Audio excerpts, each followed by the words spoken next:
Are you struggling for consistency in your sim racing? Does your iRating look like a roller coaster? If so, we have good news for you. The way to get more consistent is to first understand what you're doing differently than the professionals. And VRS is the answer. With our competitive subscription, you will have the telemetry, setups, tutorials, and everything else you need to fully analyze your driving. Our data packs and the ability to compare your driving with the best in the world will show you exactly where to adjust your inputs, change your driving line, and shave seconds off of your lap times. And our powerful and precise Direct Force Pro wheelbase and precision pedals are being used by some of the world's best drivers. All these champions agree that VRS hardware is not just the best on the market, it's also priced well below the competition. So if you're looking to upgrade to direct drive and the best pedals in sim racing, VRS is your answer. If you want to get better, get faster,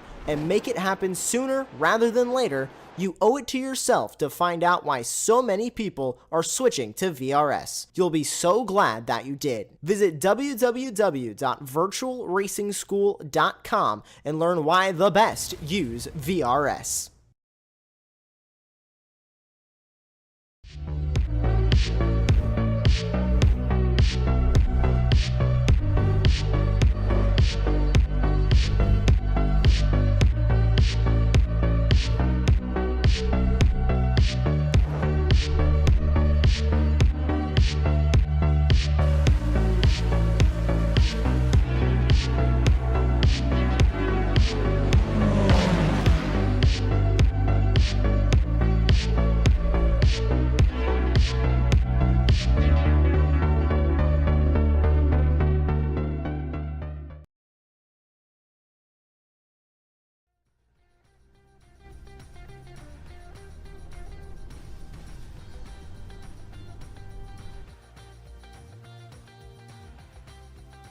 Hello, good day, and welcome to Apex Racing TV and round 5 of the Champion Motorsports iRacing Team Endurance Series.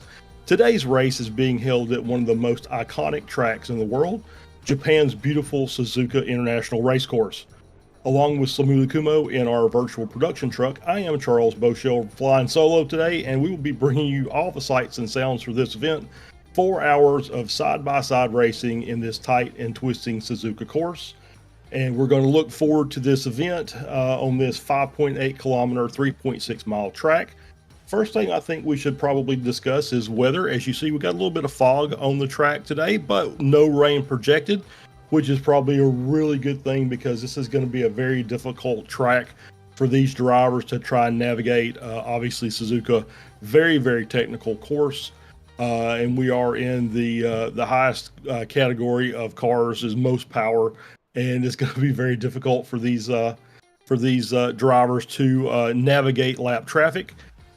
So let's go ahead, as the drivers are in their drivers meeting preparing for qualifying. Let's go ahead and talk about the recap of the season thus far, and we'll talk about last race at Aragon, and it was in the LMDH class. It was virtual drivers by Thrustmaster, the team. With some new drivers last race. However, same result. They get a win, third win in a row. Team FFSR is finishing second and propels them into the championship lead, which we'll talk about here very shortly. Third place was CRF Motorsports with another solid result for that team. In the LMP2 class, it was a Pung Crew 1 and 2 with Pung Crew Blue taking the win. Punk Crew Gold taking second place, and Echelon Simsport taking third, and will put Punk Crew Blue solidly in first place in the championship standings. In the GT3 class, it was in the Pro, it was Hyperion Racing taking a 1-2 there with the Hyperion car of Hyperion 3 taking the win. Hyperion Racing, car number 44 taking second, and Solpec Precision Racing taking third. And in the GT3 AM class, we had Goin Racing taking the win. I believe that was the Ruby car. Backpainted Ice Rain finishing second with another great result. Longhorn Racing finishing third. And if we can, let's go ahead and pull up the championship standings for the current season. We have Team FFSR in the lead of the LMDH class with 111 points. 100 Forces in second with 106. Virtual Drivers, even though they missed the first race, are in third place, just ahead of Team Tenuto 222. Still 7-point gap between those 4 teams with today's race and then one more race to go. So still very tight battle in the LMDH class. Let's go ahead and move to the LMP2. Punk Crew Blue with that commanding lead of 15 points over Echelon Simsport. Pneumatic Motorsports Purple is in third, and Punk Crew Gold in fourth at 114. So pretty good gap there between P1 and P2, but still pretty tight from 2 down to 4. As we move to GT3, Sonic Racing Team in the lead, 1 point over Solpec Precision Racing. Penguin RC Pro in third. Bear Pope Workers Union in fourth, still pretty tight there, only 8 points separating the top 4 teams. As we move down to GT3M, Go Racing Ruby with 135 points. Fendi Racing 383 with 117 in second. Back Painted Eye Strain moving up, they're only 1 point behind Fendi in P3, and 6 points back is the Penguin RC GT3M car in fourth. So nice gap being formed there by Go Racing Ruby, but still lots of teams with that have been improving during the course of the season, trying to work their way forward. And as we see now, the cars are out on the track, so we'll start our qualifying session. It is a 15-minute session, 3 laps, so it's a solo session. And so we'll just kind of monitor as we go here, as we look to see what lap times we're going to put on the board. We're on board here with Solpec Precision Racing, the 110 car, Pat Pelchat driving. Taking it very, yep. Oh, we're still in the practice. Oh, thank you very much, Samuli. So I'm already ahead of myself as we have a few minutes left in the practice session before qualification starts. I did see the cars back on track after the drivers meeting finished. So I'm going to have to be a little more careful of what I say here, since I don't have anybody except Samuli in my ear backing me up. So we'll see if we can keep things on course here for this 3-hour race. This is as I said earlier, it's a very, very technical track. It's very tight for these cars because of the size of them, as we're seeing Pelchat going through Casio Triangle and back out onto the start-finish straight. So passing is going to be at a premium. There are some places, obviously the front straight being the very long straightaway as we're on board here, will be your primary place to make those moves down into turn 1. But once we get through turn 1 and we get into the snake, passing is going to be at a premium. It's going to be very difficult to make a move even between GT3s and the LMDH class, as these GT3 cars are going to need all that track width just to try and carry their speed through these corners as we come around onto out of the snake onto the Annabank curve in through Dunlop, as we're seeing here. We get to roll down these LMP2 cars, Punk Crew Gold, as we're on board with here, through the Degners. Very, very tight corners, very precise, really easy to get that wrong. You carry too much speed out into out past the normal apex exit, and you're going to have a very strong potential of looping the car around. It's going to be very difficult as they go through the hairpin, through 200R into the iconic spoon curve, as we're seeing coming up now. Once again, also very, very difficult place to get your speed right and carry that speed through that corner. As you can see, there's enough room there that some of the faster cars may be able to make some overtakes there on the inside of the track as we make our run down the backstretch down to 130R. Got to get that move done before you get there, otherwise that's going to be real problems for whoever's on the outside. And then back down into Casio Triangle and back onto the start-finish straight. That'll be a lap of Suzuka. once again, looks like that these guys there's enough of a gap in the lap times that there'll be some good potential for passing. But once again, it's going to be passing is going to be at a premium. There's just some places on track that if you try and make that pass in there, it's going to end up ruining somebody's day. And hopefully we won't see a lot of those. We'll get some good smart drives by everybody, and we won't be involving major collisions because, especially in the early laps of the race, you have one collision there and it may end up being many cars involved during the course of this, and we're going to keep that down to a minimum as we're going to be on board here with ARC Motorsports. Zane Khan working his way down into Casio Triangle.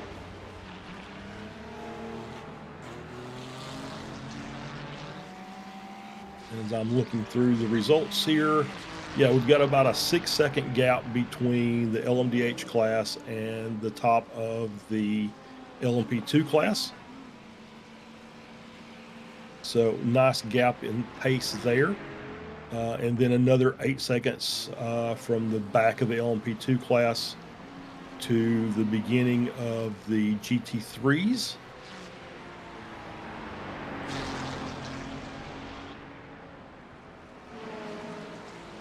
So yeah, so there's enough gap there that that some passes can be made in some little tighter conditions. The faster cars will be able to use their downforce and pace advantage to work their way through a corner. Once again, hopefully there's obviously some places that it's not going to be good, as we see a little wiggle there from the Ferrari and the Fendi team as they're coming through out of Anti-Bank Curve into Dunlop.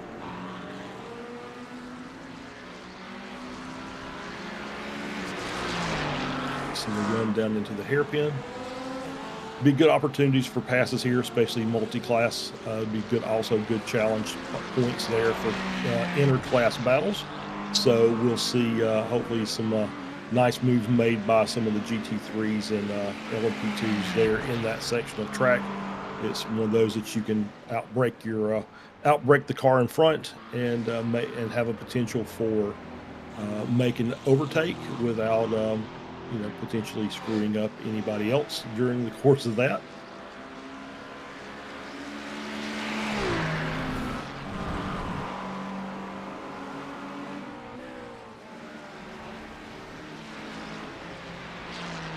As we are in our final, ooh, there's a spin. You can see the Ferrari there, Fendi. Oh, and then contact with the car that was working its way through, Lunatic Racing.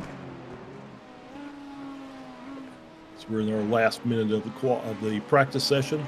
Qualifying will start here just very shortly.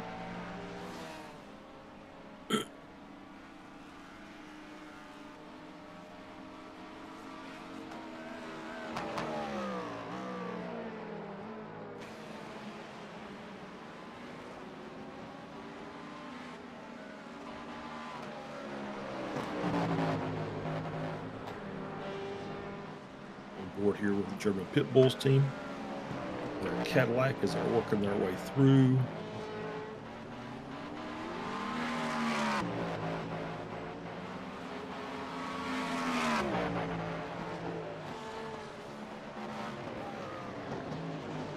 Degner's coming up on the back of a Porsche 911, the 14 car.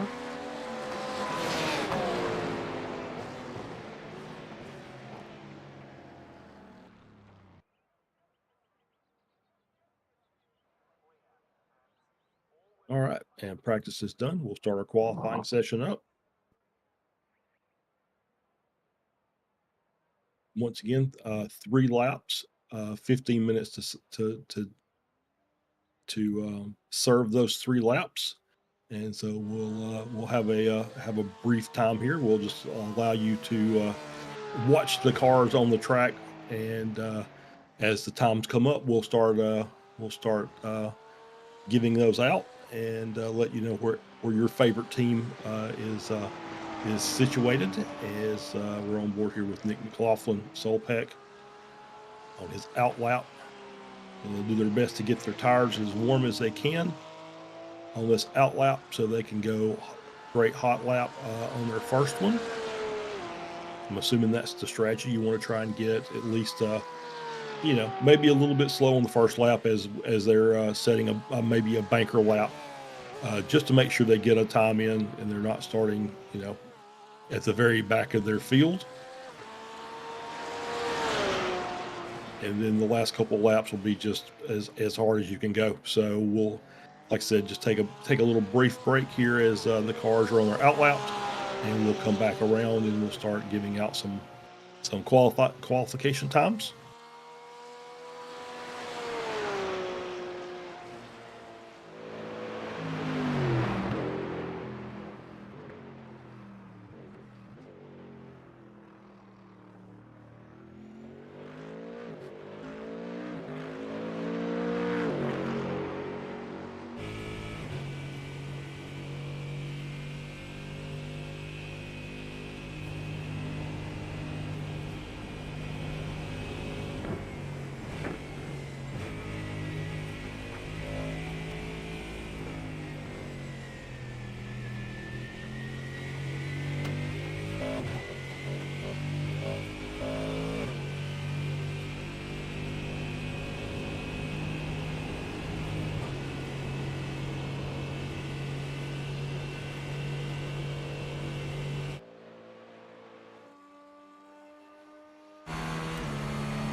Not the place that you want to park as we switch over to Soul Pack.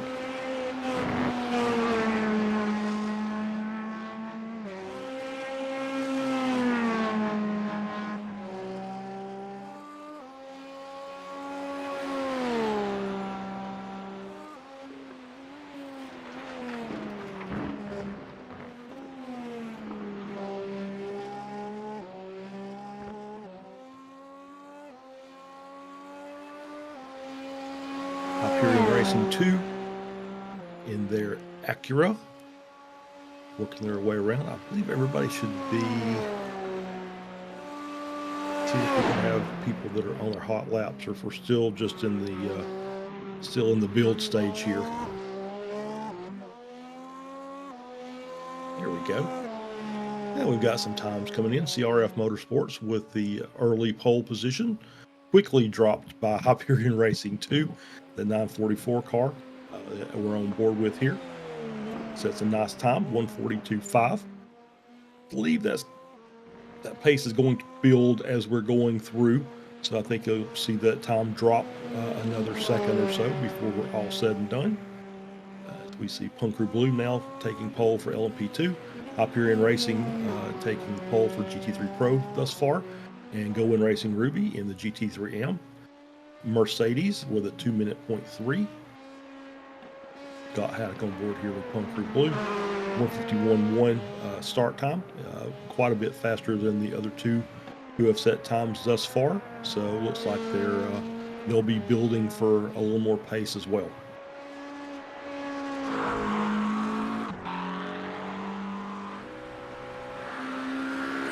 Bryce Rodriguez of Hyperion Racing, currently the pole sitter for the GT3 Pro class, 159.8. Very close between both the classes, with only a half a second between the pole and Pro and the pole and AM. So this looks like to be a very, very tight GT battle today, even amongst even in between the pros and AMs. I see lots of battling together, as we talk about in previous races. Those cars will be classed separately for points, but they'll be gridding together for the race. So very similar to what you would see in IMSA, where you would see all the GT3 cars in the same class, and their times will be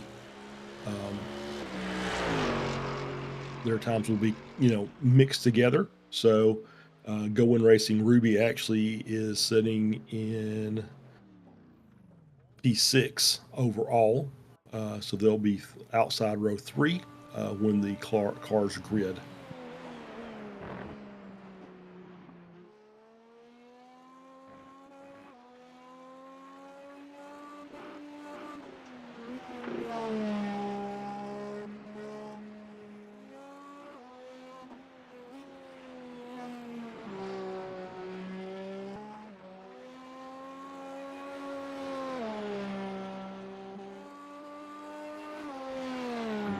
Pat Pelchat again, Solpec Racing, current pole sitter, only 1600ths of a second ahead of Hyperion Racing in that 944. So a very tight battle at the top of this field. Works his way down through the hairpin.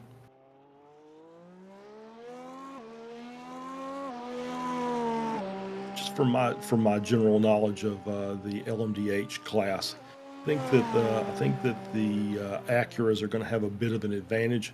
This is not necessarily a long draft track. This is a very, once again, more technical course, lots of high-speed turns, and I think that suits the Acura pretty well. So it would not surprise me to have a strong Acura finish up at the top once this is all said and done. Likewise with the Porsches in the GT3 class, I think the GT3, the Porsches, this kind of suits that car with the tight turns. May see some Acuras finding their way up near the front, because the Acura seems to be a very strong car in its addition to the iRacing field. So we're on board here with Bear Pope, currently in third in GT3 Pro. This is the Bear Pope Workers Union car. So I'm thinking, if I've got my pick, as we're we also have a couple of McLarens up there in the top, that this feels like that the Porsches may have Porsches and or Acuras may have an advantage here at this track today. So in 3 hours we'll know, and right now it's all just speculation. That's kind of my one man's opinion on that matter.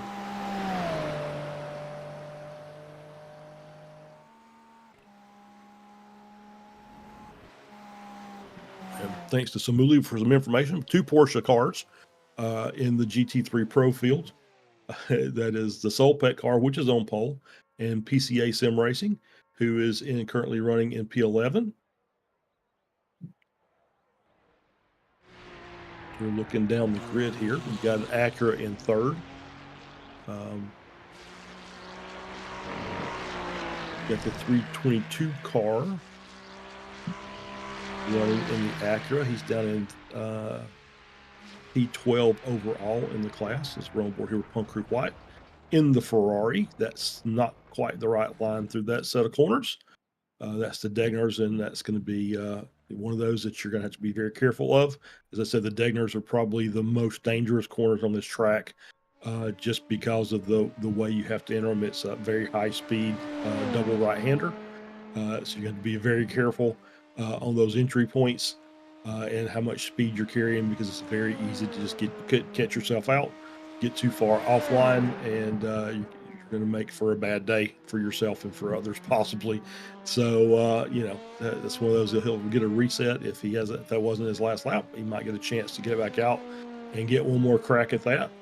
Otherwise, it'll be his qualifying over, as we're now at the 10-minute mark of qualifying. So 5 minutes left to go. I'm going to say most of the cars at this point have probably taken their 3 laps with their out lap. We're at the point now that we should be wrapping things up, even though we've got an extra few minutes. There may be a couple of cars out there that have kind of waited a little bit to see what the other cars on their class are doing, and having some idea of what number they're going to have to hit in order to be up toward the front of their field. Back on board with Fendi Racing Ferrari. Luke Fisher making his, working his way through 130R down into Casio Triangle. Still yet to set a time, so we'll see if this is going to be a good lap for him.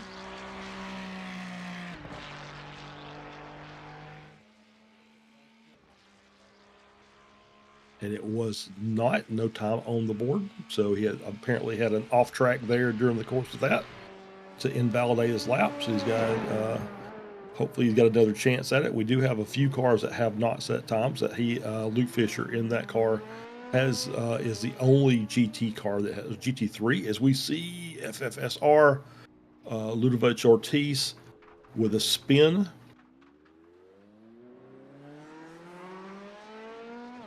And this is one of the other cars that haven't set a time yet. We have 3 LMP2s that have not set times, and 1 LMDH, the 920 car.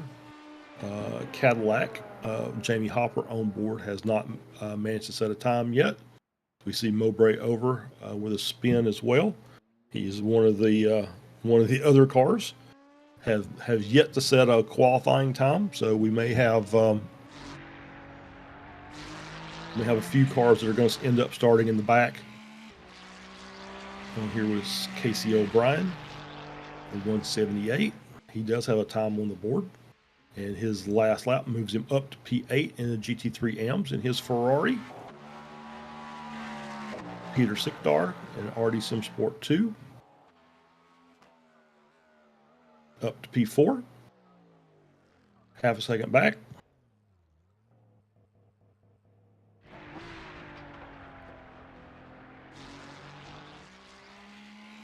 Marius Blendea for Tectonic, currently running in P9 in the GT3 Pro class. He's only 44 hundredths behind pole, so you can just see how tight this field is going to be today. As we've got several cars that are within, trying to see what we've got here as far as gap. So basically 159.77 is our pole time. We've got most of our cars in the 159 and 2 minutes. The top 18 cars in the GT3's overalls are within basically 1.3 seconds of pole. So that's going to make for some very tight racing in that class. We're back here with Luke Fisher.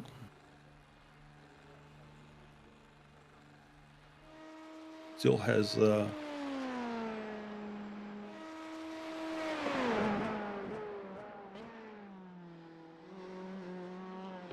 Yep, so Luke Fisher did set his time, 2 minutes, 0.78, puts him P16 in the GT3 field. Darren Mowbray still trying to set that lap. Does he get it this time? He does not. I did not see anything come up on our timing and scoring system.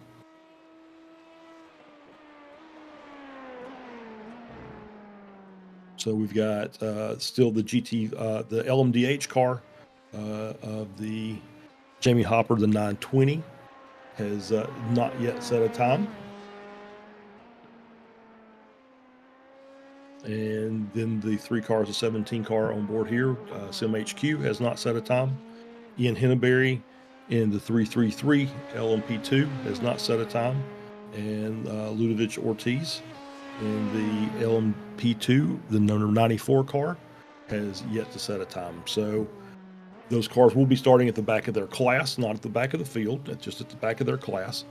So it's not a terrible thing, but obviously it's starting in the back of your class makes things a little difficult to try and keep up with pace. So it may be one of these days that we're going to see a few of the cars coming in for drive-through penalties for incident counts, as qualifying is now over. 63 incidents for the event before your drive-through penalty. And so now, as we're getting ready to grid up here, we're going to go through the qualifying order. As soon as that's ready, we'll bring it up. All right, deep breath, everybody. We're going to try and get through this. In the LMDH class, we've got Solpec Precision, Pat Pelchat on pole, Nicholas Maynard of 100 Force in second, Timothy Larson, Hyperion Racing in third, Peter Sikdar, RD Sim Sport in fourth, Christopher Kindler, German Pit Bulls in 5th, Ben Ford of CRF in 6th, Team FFSR, Thomas Engelboth in P7, Bradley Holly of Solpec in P8, Julien Rete in P9, Nick Pequin, Punk Crew in P10, Curtis Rederath in 11th, Zachary Coonan in 12th. As we go now to the GT3 Pro, Jamie Hopper, CRF, P1, Nick McLaughlin, P2, Bryce Rodriguez, 3rd, EJ Bird, 4th, Blake Reynolds, 5th, Zane Kahn in 6th, Derek Heiberger in 7th, Michael Gonzalez in 8th, Federico Faria in 9th, Marius Blandea in 10th, Daniel Mills in 11th, Nicholas Holden in 12th, and then Matt Quinn in 13th. In the LMP2 class, Eli Singh in P1, Scott Haddock in 2nd, Luke Patrick 3rd, J2 Tammy in 4th, Thomas Baker in 5th, Mike Gallant in 6th, Darren Mowbray in 7th, Ludovic Ortiz in 8th, Ian Henneberry in 9th. And finally, in our GT3 AM class, we've got Eugene Maltsev in 1st, Michael Hickman in 2nd, Scott Angelo 3rd, Craig Gill 4th, Luke Fisher 5th, Zachary Livingood in 6th, Mark Johnson 7th, Matt Kingsbury in 8th, Casey O'Brien in 9th, Luke Davis in 10th, Kevin Ayers 11th, Joseph Carnes in 12th, Matthew Rice in 13th, and David Anderson in 14th, and that is your qualifying order. And we still have plenty of time left. How about that? As we're just about to start rolling, the LMDH field has started moving off.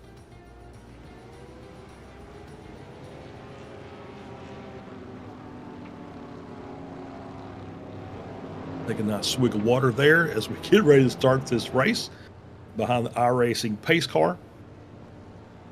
3 hours of racing today here at Suzuka. Nice gap formed back between LMDH and the LMP2 field.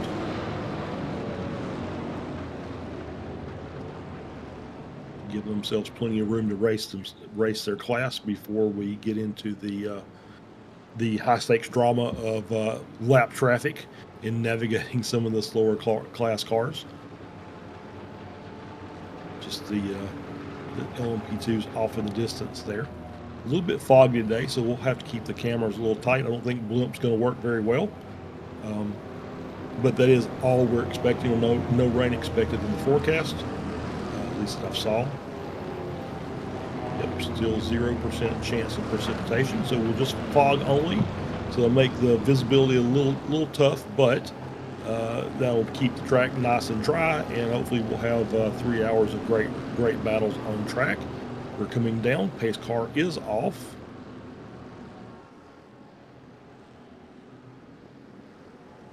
And we're waiting for the leader.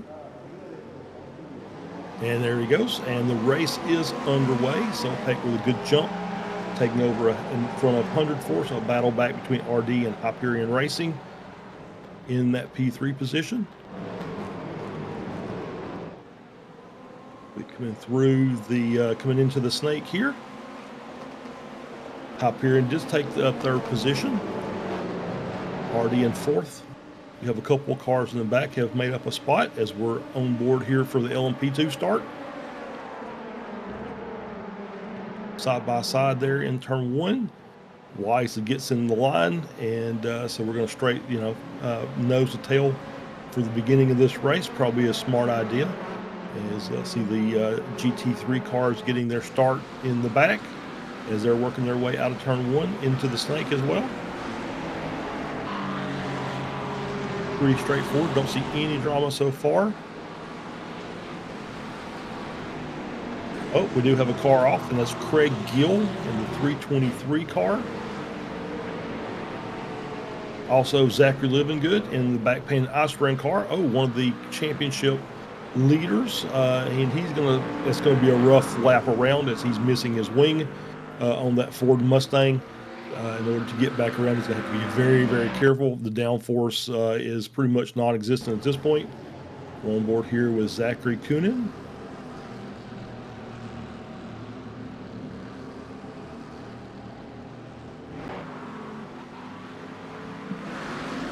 Now we're going to get a replay here. And This is on board the 62 car. They're working their way through the snake. He's on in the inside there of that corner. Oh, and just he makes an adjustment to try and move around a spinning car, and there was another car there. Unfortunately, sends him spinning into the backing into the wall. Got that rear end damage. It's going to be very difficult to once again, if as long as my computer's not desynced, it doesn't look like it is. He is missing that rear wing. That's going to make this car very difficult to handle in some of the higher speed corners. He's going to take his time, try and get back around, get that car repaired. You know, fortunately, it is early, so there is a chance to make up some time and positions as long as you're patient and cautious. You know, there are going to be other incidents during the course of this race. Edwards on board here with Longhorn Racing, as well as PCA Sim Racing. So obviously another spin there in Casio Triangle. Some contact between those two cars. Doesn't look like the cars are damaged too badly from what I can see at first glance. We'll get back on board with PCA as they're working their way through 130R. Very close there on the outside into the braking zone for Casio. Yeah, just looks like the Corvette may have lost the rear, and Porsche had nowhere to go as he was working up and closing that gap a little quickly. And so contact made both cars spin, but not look like a lot of damage. Like I said, like they'll just lost some time. They'll be able to make that up as the race goes along. As we see Zachary Livingood back painting iStrain back out after getting that wing replaced. That's going to make that car a little bit better to drive during the course of this race with all of his downforce available to him. That rear wing, you'll be surprised how much downforce that rear wing produces. If you've ever tried to drive one of these cars when it's damaged and it's missing it, it's almost impossible to go with any type of pace. That rear wing puts a lot of force back on the back of that car to keep those rear tires attached to the surface of the track. We're now on board here with Zane Kahn on his way around, I believe this is Spoon Corner. Is indeed Blake Reynolds. They're running in P5. They're working their way down the back stretch down toward 130R. Oh, that was a massive crash by Hyperion Racing in the 944 car. I can try to see where that is. Is that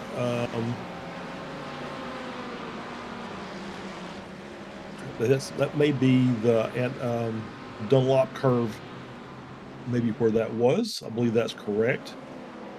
We're on board here with Hyperion. Yep, coming in out of the S's to Anti-Bank curve. And then Dunlop. And just gets off into the grass. Oh, and I believe that was a bit of net code as well. Just the way the car turned very, very violently. I'm going to say that was some net code involved in that as well. But the damage had already started with that spin. I think he just got too far off into the grass and lost the rear of the car. As we're now back on board here with Luke Patrick, West Coast Racing Endurance, running P2. Having himself a good start to the race, right behind Punk Crew Blue and just ahead of Punk Crew Gold. So they're keeping the Punk Crew cars separated here as he's working his way out of the hairpin down into Spoon Curve.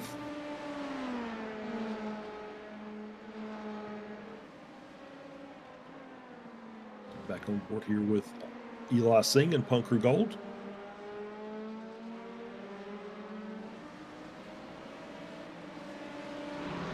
So far, pretty straightforward. There's the Fendi car, Luke Fisher. Over, looks like he's made some contact with Barry. Yep, you see some front end damage on the right front as that was coming out of Degner's. So my guess is if we get a replay there, we're going to see some probably just a little bit deep in the corner and got off into the gravel. We'll get this here as we're coming down. Like I said, jump through Dunlop into Degner 1. Yeah, just once he hit the curb on the inside, just bounced the car. And there's, you see the contact into the Armco barrier. Able to get back on, and I'm kind of looking to see, yeah, could not tell, but maybe a little left hand down, so maybe a little suspension damage on that right front. So we'll have to see if he decides to come in or if he's able to drive the car and maintain his pace. We'll see if he comes in, takes an early pit stop. As we're on board, obviously, you know, the GT3 cars, this being a 3-hour race, Their goal is going to be to get to that hour mark every time. That just alleviates the need for that little splash at the end. So there may be he may be able to drive his car very nicely and do some fuel saving as well. Get it to the hour mark so he can come in and pit, change his tires, refuel the car, get any damage repaired that he can. So we see that's the 178 CMS Racing, Casey O'Brien. Off, just like he just lost the rear a little bit there, coming through turn 1. Pretty easy to do.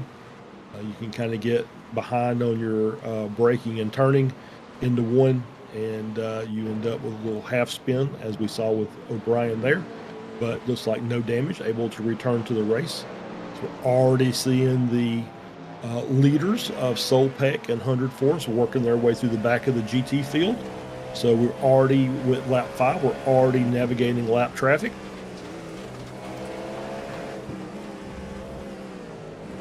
Very difficult corner. You're going to try and get your run down. Try and get down to the hairpin to make your passes. As you see them passing the cars on the outside.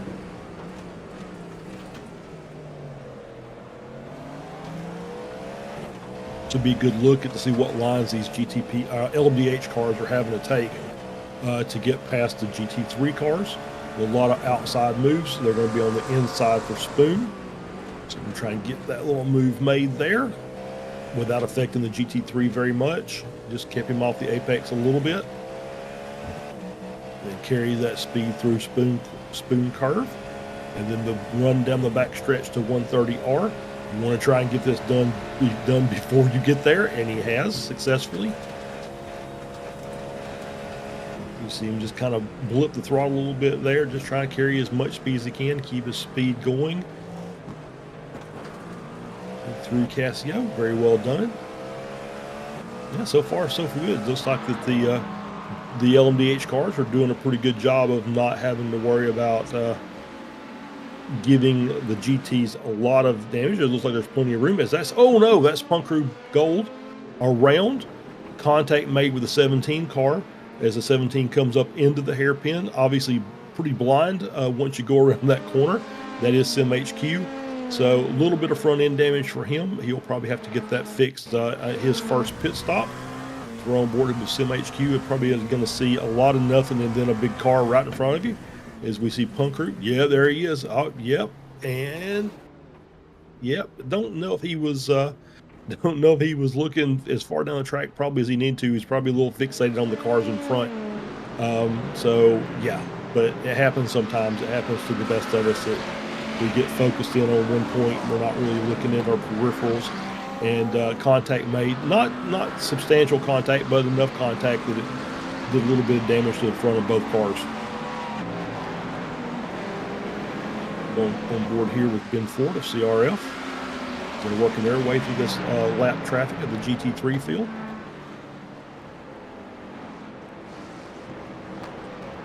Yep, nicely done. Cuts in front of the Penguin car.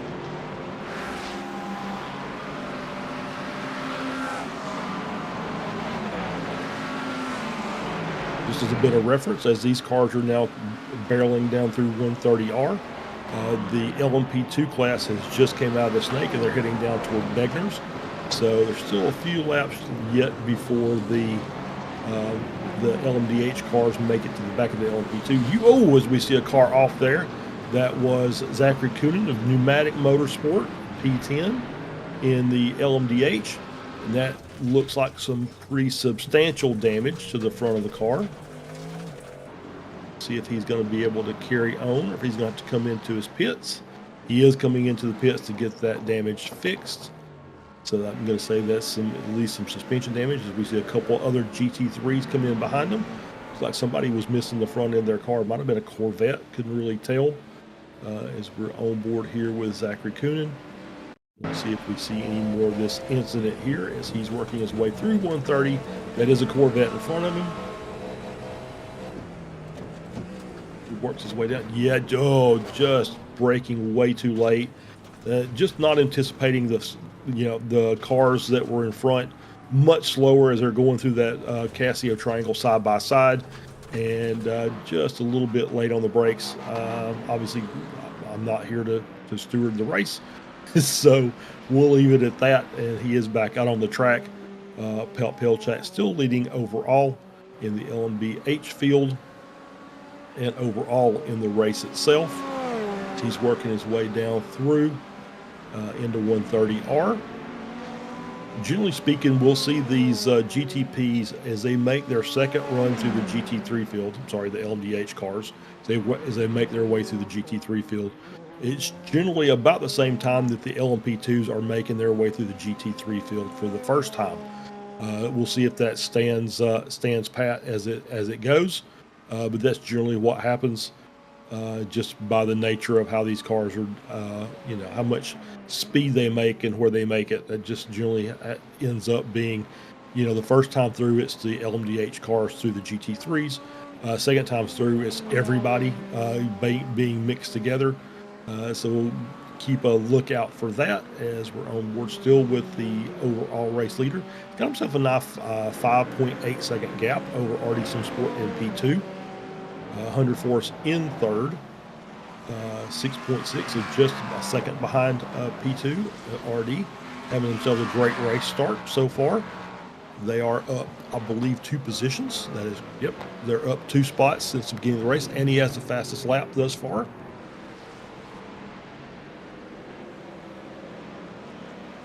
And we are on board here with the AM class battle, GT3s. Miranda's M Squad in the lead to get the ARC Motorsports car in P2, and that's still a 4-car battle there for the lead of the race.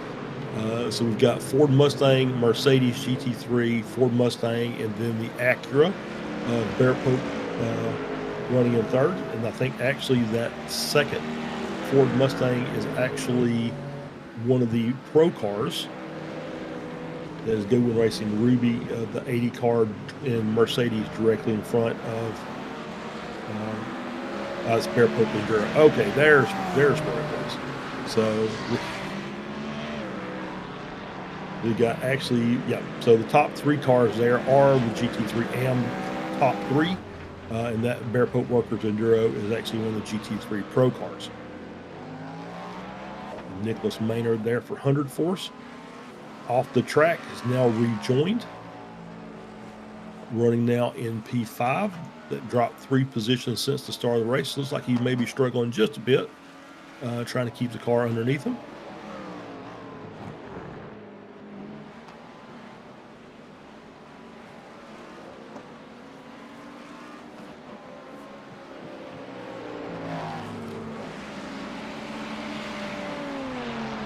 Back to the leader of the LP2 class, and he has found his way to the back of the Punk Crew, or back of the GT3 field. That is a Punk Crew team car, the number 42 Ferrari,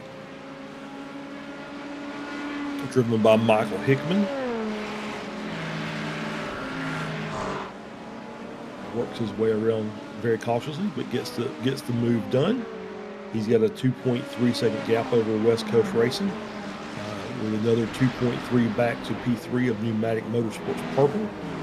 And then Pneumatic itself is in a pretty tight battle with Team FFSR, Maison Carré Dubai.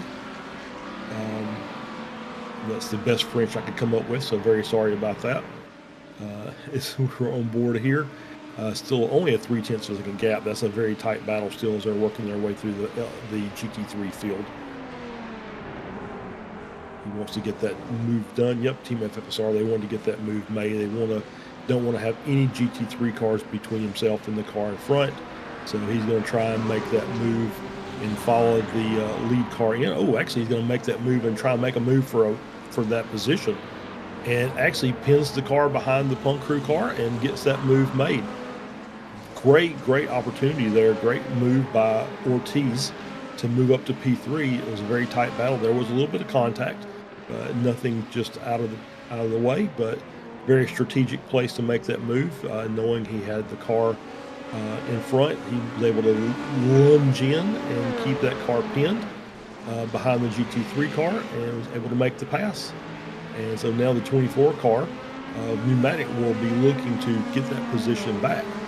But Ortiz having a great run, up 7 positions since the start of the race. We talked about, I believe, him having trouble with getting a qualifying time set. That has not mattered to this point. He's just working his way up through the field and having a great run so far, as we're on board here with the 46 car of Mike Gallant, Echelon Sim Sport LMP2, working his way around that Plum Crew Ferrari.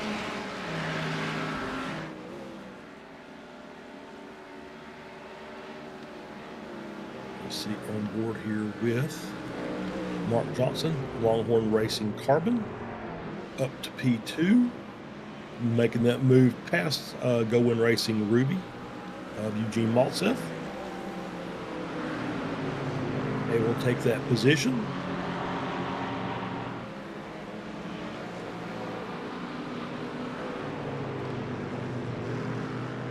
Has managed to give them, as a battle for that spot, has managed to allow Moradna Sim Squad to move out to a 1.5 second lead over this group.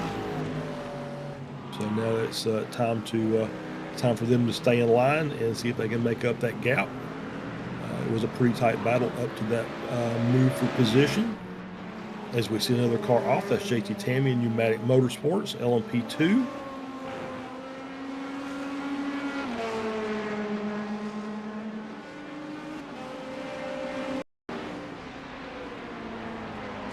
Replay from them.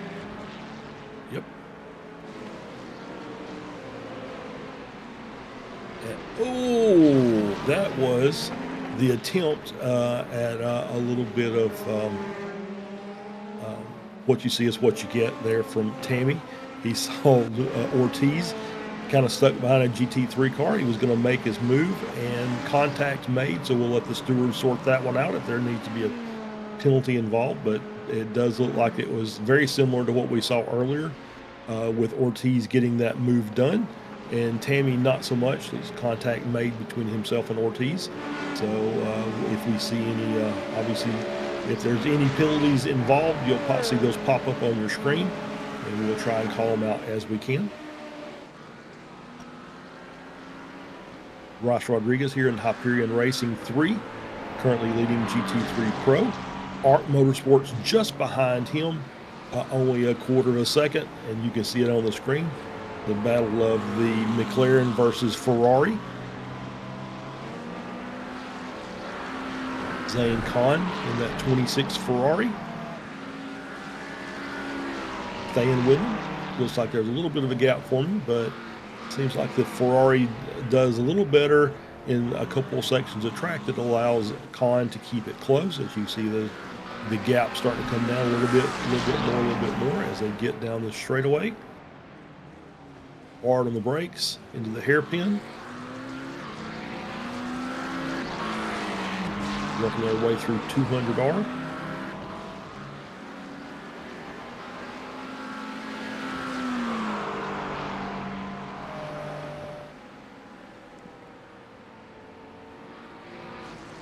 Still a very, very good battle here as they're just kind of running the race. Don't look like there's anything much happening. I think that it's we're gonna ride a little bit, see if we can stretch the gap to the cars behind, and then we'll do some real battling later.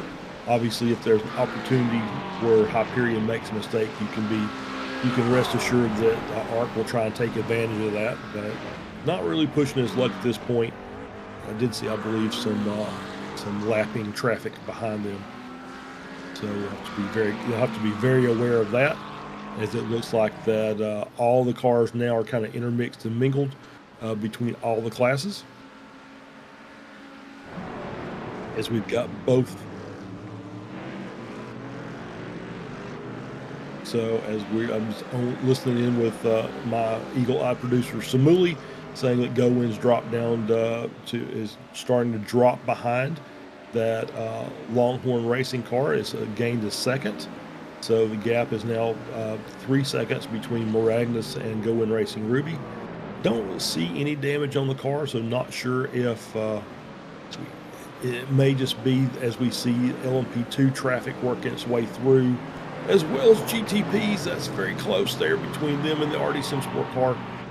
That may be the cause of these gaps building is just the intermix of the lapping traffic working its way through. But it has opened a gap up. As you see, it kind of stalled the Going Racing Ruby Mercedes out just a little bit as he was getting lapped by an LMP2 and an LMDH car in the span of basically 2 corners. So that gap has opened up a little bit, but you know, the way these things work is traffic will give and traffic will take. So you just have to be aware and not get frustrated with the fact that you're losing time to your competitors, and you just continue on and see if those competitors get hung up by those same cars as they work their way through to the next set of lap cars. And it does appear as now that the LMDHs and the LMP2s are starting to work their way through the GT3 Pro field. They're clearing the AMs out, and you see that is Bear Pope Enduro, which is a GT3 Pro car, trying to work his way around the Going Racing Ruby car.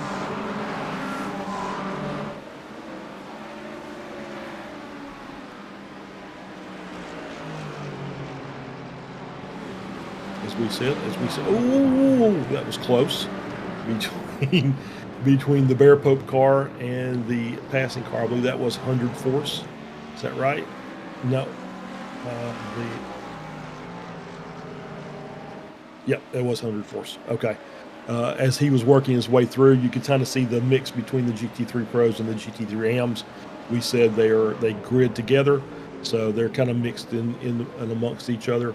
And as you can see, it's makes for some very difficult racing, as Punk Crew Pink has had a spin off the track in their Cadillac. Managed to get that car riding back out on the track. Obviously lost a little position. They're currently running in P8 in their class. And cars, as they just passed probably no more than a few seconds ago, he's had to work his way back around again. He is 32 seconds behind. He's 8 seconds behind 100 force in P7. So as you can see, lap traffic is starting to become a little more difficult as all these classes start mixing together. As we see the Miranda M Squad car off the track, very strange entrance, and you see him getting passed by Going Racing Ruby, so that drops him down to P3. Not sure what happened there, but that was a very strange way that we caught that car in the direction he was traveling. That looked a little weird. Let's get a replay here. So coming out of Degner 2, making the run down to the hairpin. Oh, yeah, okay, now I can see where that is. Basically got a little bit of an attempt at a hip check by one of the passing prototypes. Took him off the track a little bit. As they're working their way into this little kink here. Yep, just that prototype just kind of floating out a little bit off of his corner, and makes a little bit of contact with Scott Angelo in the Miranda M Sport car, or M Squad car, excuse me. So he has to kind of rejoin. Loses a couple positions, but it doesn't look like that was a significant enough tap that was going to damage the car. So now he's got a little bit of work to do. He's got a 2.2 second gap up to the Longhorn Racing Carbon Ford Mustang that has now taken the lead, and he is directly behind the Going Racing Ruby Mercedes.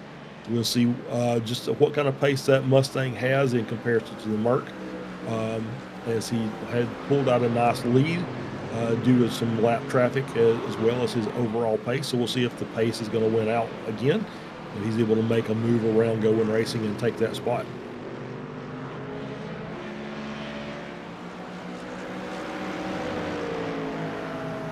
They're coming through Dunlop.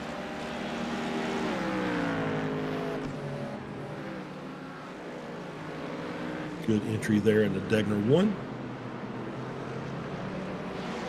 Nice line. Got to look out for the 17 car coming through. And he looks to the inside, does not make the lunge, but gets a good run out of the hairpin. The Going Mercedes goes very wide coming out.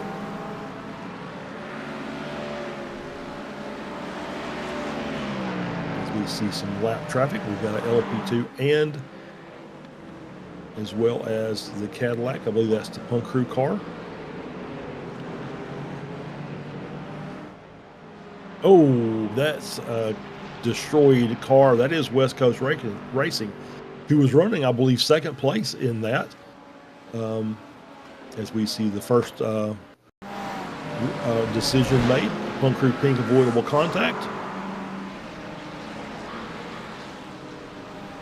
Contact both those cars through 130R, tried to go side by side, and I said this at the beginning of the broadcast.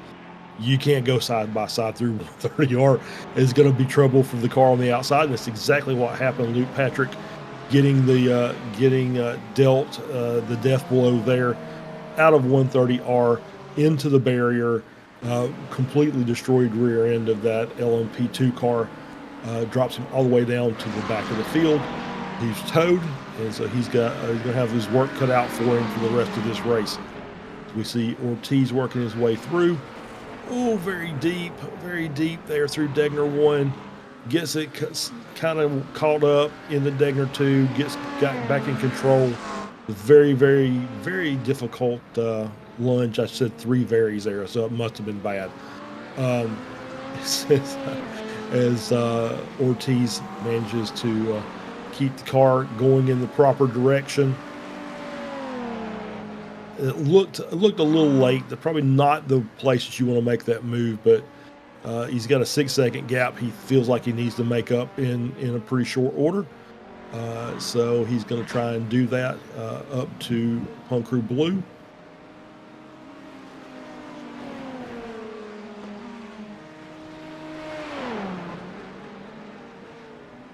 But having himself Ortiz, not to sneeze on it, but he's up 7 positions, running second from the start of the race. So having himself quite the run up through the field. So it looks like that he is, I'm not really sure, he may be, he's in clean air. So it's just him and Punk Crew Blue in that 22 car, piloted by Scott Haddock. Looks like he's losing a little bit of time. There may be some damage on that car. There's been a couple of contacts. So the FFSR car may have a little bit of aero damage, or as I'm kind of going to get a good look there, I don't really see anything, but that doesn't really mean anything. There could be some internal issues or some damage that I'm not seeing on that car. But he's not making up a lot of time so far. Zane Kahn off the track. It's it rejoined. Nice clean. That was in, I believe, in Snake. Is that right? I think so. Yeah, coming out of 1. Heading into the Snake. Oh, yeah. He kind of left the door open a little bit. Invited that LMP2 car piloted by JT Tammy to say, I'm going to come to the inside, and then kind of close the door a bit late. So we'll see what that's going to happen, if anything comes out of that. But it's just maybe some miscommunication between drivers there. I don't think there was any intentions for issues there. It was just a matter of that car, probably not taking the proper line in, and maybe just misinterpreted by the LMP2 behind as an invitation to make the move. Happens a lot with the very unintentional touch there, and it wasn't a horrible touch. Did not see anything that would cause damage, just enough to get the car spun around, as we're seeing this battle here between Nick McLaughlin and the 321 car. Bear Pope Workers Union, so Solpec versus Bear Pope. EJ Bird in running in, and that's Porsche versus Acura.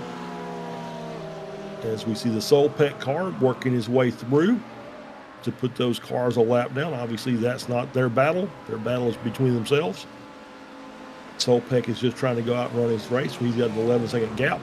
We'll focus back in here. So current top 3 in GT3 Pro, McLaren, Porsche, and Acura. So the cars that you would kind of expect to be up toward the front of this are at this point of the race. See more traffic working its way through. That is the 4 car. Zach Coonan working his way through and successfully done.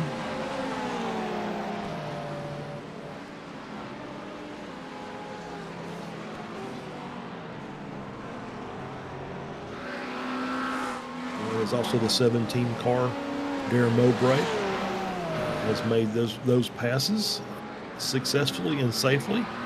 As we're still on board with this battle here between, as we're back over to Chris Kindler, German Pitbulls, in for a stop. This is at the 32-minute mark of the race. It doesn't feel like this is a stop for anything other than maybe an early fuel stop, unless he's got damage he feels like he needs to get repaired. It's not a full service stop, at least at this point, unless they're doing a different strategy. But they are in the pits. It's a little bit early for the LMDHs, I believe, as he comes back out.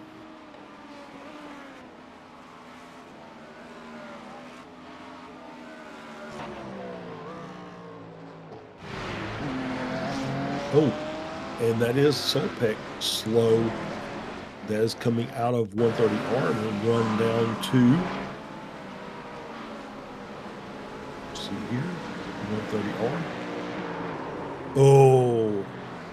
Oh, nicely avoided by Bearpo. Gets that car caught back up, gets it back under him, and continues on. Lost a couple positions on track, but nicely held. And that is, I think that's classic lift-off oversteer by that Porsche 911 through 130R. I think that happens more often than most people think. That definitely is what it looks like. You have to be very careful with those Porsches on high-speed corners like that. They do have a tendency to just let the rear end go. As we see Luke Fisher of Fendi Racing working his way around. I believe that is him moving himself up to P11 in the AM class over Longhorn Racing Chrome that's behind him.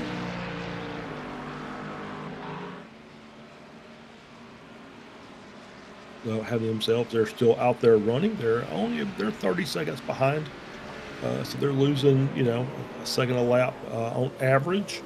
Some of that's probably traffic induced, as we see the Solpek cars. Both the overall race leader as well as the 111 Porsche coming into the pits and back out of the pits. So Solpek has dropped down to P4. So it looks like that the LMDH cars looks like they're going through their pit cycle. It looks like most of those cars are coming in. So maybe less length of a fuel run than I initially would expect, as we're coming in at the 34-minute mark. Would have expected those cars to make it at least to the 42-minute mark, but not so much. And maybe this is a strategy that they know that they're going to have a 30 or so minute run at the end. So they said, you know what, we'll run the race backwards. We'll take that 30-minute stop at the beginning, and then we'll just do full fuel stops the rest of the race. I've seen that happen and work successfully before. It looks like several of the cars are doing it. So the more that people come in, and then we see Ben Ford also coming in behind him in CRF Motorsports. We'll see if 100 Force comes in. They had stopped, and they had not stopped previous. As I said, they had stopped previous. They're going to go out for another lap. So almost all of the LMDH cars have pitted, with the exception of Nicholas Maynard in that 100 Force car, and Curtis Rederath in the 40 Cadillac, and, as we say, and so he had already spun, so we can't call that the commentator curse. So obviously getting back on track here. Had a little issue through Spoon Corner. Going to try and make his way to the inside of that LMP2 car before we get to 130R. Successfully done. Nice.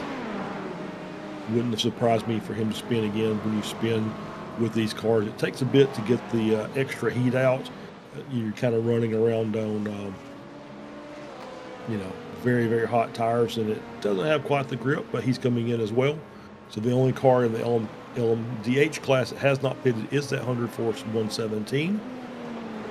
They are currently in the lead, 17 seconds over Solpek. My suspicion is they'll come in this lap, but we will wait and see.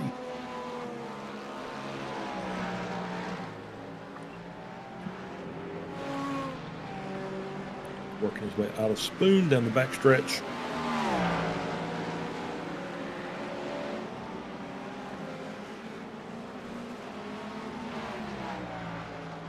Through 130R.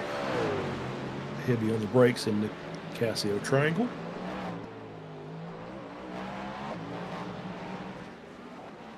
And into the pits he comes. All right, so that's the pit cycle for the LMDH class.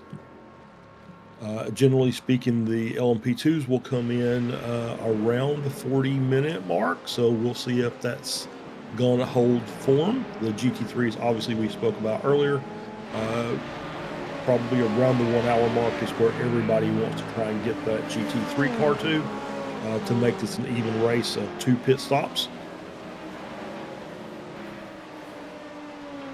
We're on board with our current LMP2 leader, Scott Haddock. Home Crew Blue.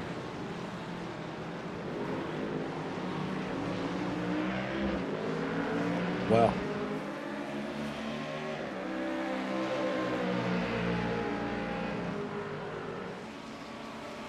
Give himself a good run. 5.5 second gap as we bring in the man, the myth, the legend, Mr. Sam Fitzpatrick. Sam, how are you? Hello. I didn't expect to. I'm very well, thank you. I didn't expect exactly to be here today, but I'm very glad that I am. I love this Suzuka circuit, and thank you, Charles, for doing such a fantastic job over the start of this race. But yeah, I look forward to watching the rest of it with yourself over the course of the 3 hours. Cool. Well, yeah, we just give you a race recap. We just finished the initial LMDH pit cycle, which to me seemed a little early. We're just at the 38-minute mark of the race. The LMP2s are still out there. We expect them in the next couple of minutes. GT3s, obviously, we're looking at toward the 1 hour mark for their stops. So it's a standard Suzuka race. Obviously, when you're dealing with Suzuka, you're talking about dealing with lap traffic. This is not necessarily the best course for overtakes. It's a pretty tight, twisty track. Obviously, fantastic track, but we've seen the standard things that you would normally see in races like this, where you've got cars making lunges probably, and as we see, Scott Angelo again, the Miranda Sim Squad car around. I believe that's at Casio Triangle, right at the edge of pit entry. We're gonna get a replay here as he's coming into Casio. So far, so good, and that was very strange on how that actually occurred. But he made contact with that Armco on the right-hand front. Almost seemed like he just maybe, I guess, hard on throttle. And just that was a very strange incident. I wasn't expecting that to occur that way. And we do see the left front damage there on the front of that Ford Mustang. He's going to be suffering a bit of obviously straight line speed right there, but I mean, at first glance, it doesn't look like he's got any massive damage on there. As long as the steering's not out, then he should be able to continue until his pit stop, which I guess for these GT3 cars should probably be about 55 minutes in. And they do have a fast repair as well to these drivers, so it's marginal, I would say, that one, whether you take the fast repair, because obviously you might have a much worse incident earlier on, whereas that looks more aesthetic than anything else. It'll probably just be losing him a couple of times left. Yeah, I think you're absolutely right. I think this is one that he can probably just kind of work that damage off during the normal pit cycle. Doesn't have to really deal with the fast repair at this point, because you're absolutely right. It could be the next incident could be far worse, and so you want to try and hold on to that if you can. But yeah, it's been a pretty standard race so far. We've seen the standard multi-class battling at Suzuka, where cars will make maybe not be on the line, and cars, lapping cars behind will make those lunges into the corners, and either get their nose chopped off or push the outside car wide. We've seen battles through 130R, which generally never works if you're trying to take those too wide through 130. But it's been pretty standard fare for the most part. Obviously, a pretty difficult track to wrap your head around and get your car to rotate around successfully. So far so good. I think we had a few incidents, but nothing major. You do see the top two from LMP2 into the pits now. Home Crew Blue, Team FFSR in for their stop. It feels like this is pretty much a standard LMP2 pit cycle start around the 42-minute mark of the race. So yeah, so far so good, I think. Yeah, I'm really surprised you mentioning that the GTPs went less time than the LMP2s. I think you're mentioning already that the GTPs are pitted, which is really unusual. I'm not sure, maybe there's like a fuel limit or something, but yeah, usually it's sort of the GTPs which go 45, maybe even 50 minutes into the race, depending on what circuit it is, and then the LMP2s are limited to about 40, but obviously with it being a 3-hour race, maybe some drivers looking for a shorter first stint. Others looking for a longer one. I guess being a 3-hour race, if you can, you want to get to the 45-minute mark, don't you? You can put on 45, then 1 hour 30, then 2 hours 15. You can make it into a 3-stop rather than a 4-stop. So we'll see if any of our LMP2s are able to do that. I guess the ones who are still out there, who are yet to pit, are looking maybe just on course to do that. They'll probably come in, if they come on this lap, then they'll be in on about 44 minutes. Yep, that's exactly right. I think we've seen that in races past, where they'll, everybody's watching the clock to try and get their times right. They don't want that final little splash and dash at the end, so they want to try and extend.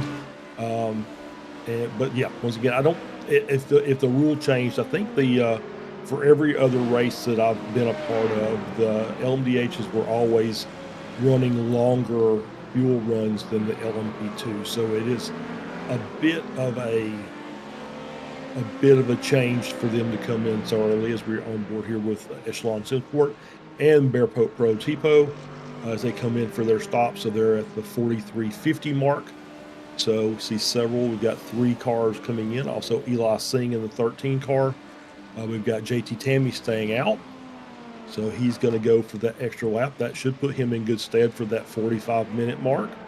As well as a couple of the other cars are still out on the track for the LMP2. So we may get a mixed bag out of this, as we're watching here with SimHQ working their way through. Has not stopped yet. Coming in through turn 1. Got some lap traffic in front. But yeah, I completely agree. The LMDH cars have always kind of ran longer at every other race. So it kind of, when they came in early, it kind of shocked me. But once again, I've seen the reverse, run the race backwards. So if you expect there's going to be a late race, pit stop that's not going to be full fuel, go ahead and do that at the beginning, and then just kind of work your race from there. That way the rest of your stops are all full service, and you get to the end and you don't have to worry about it anymore.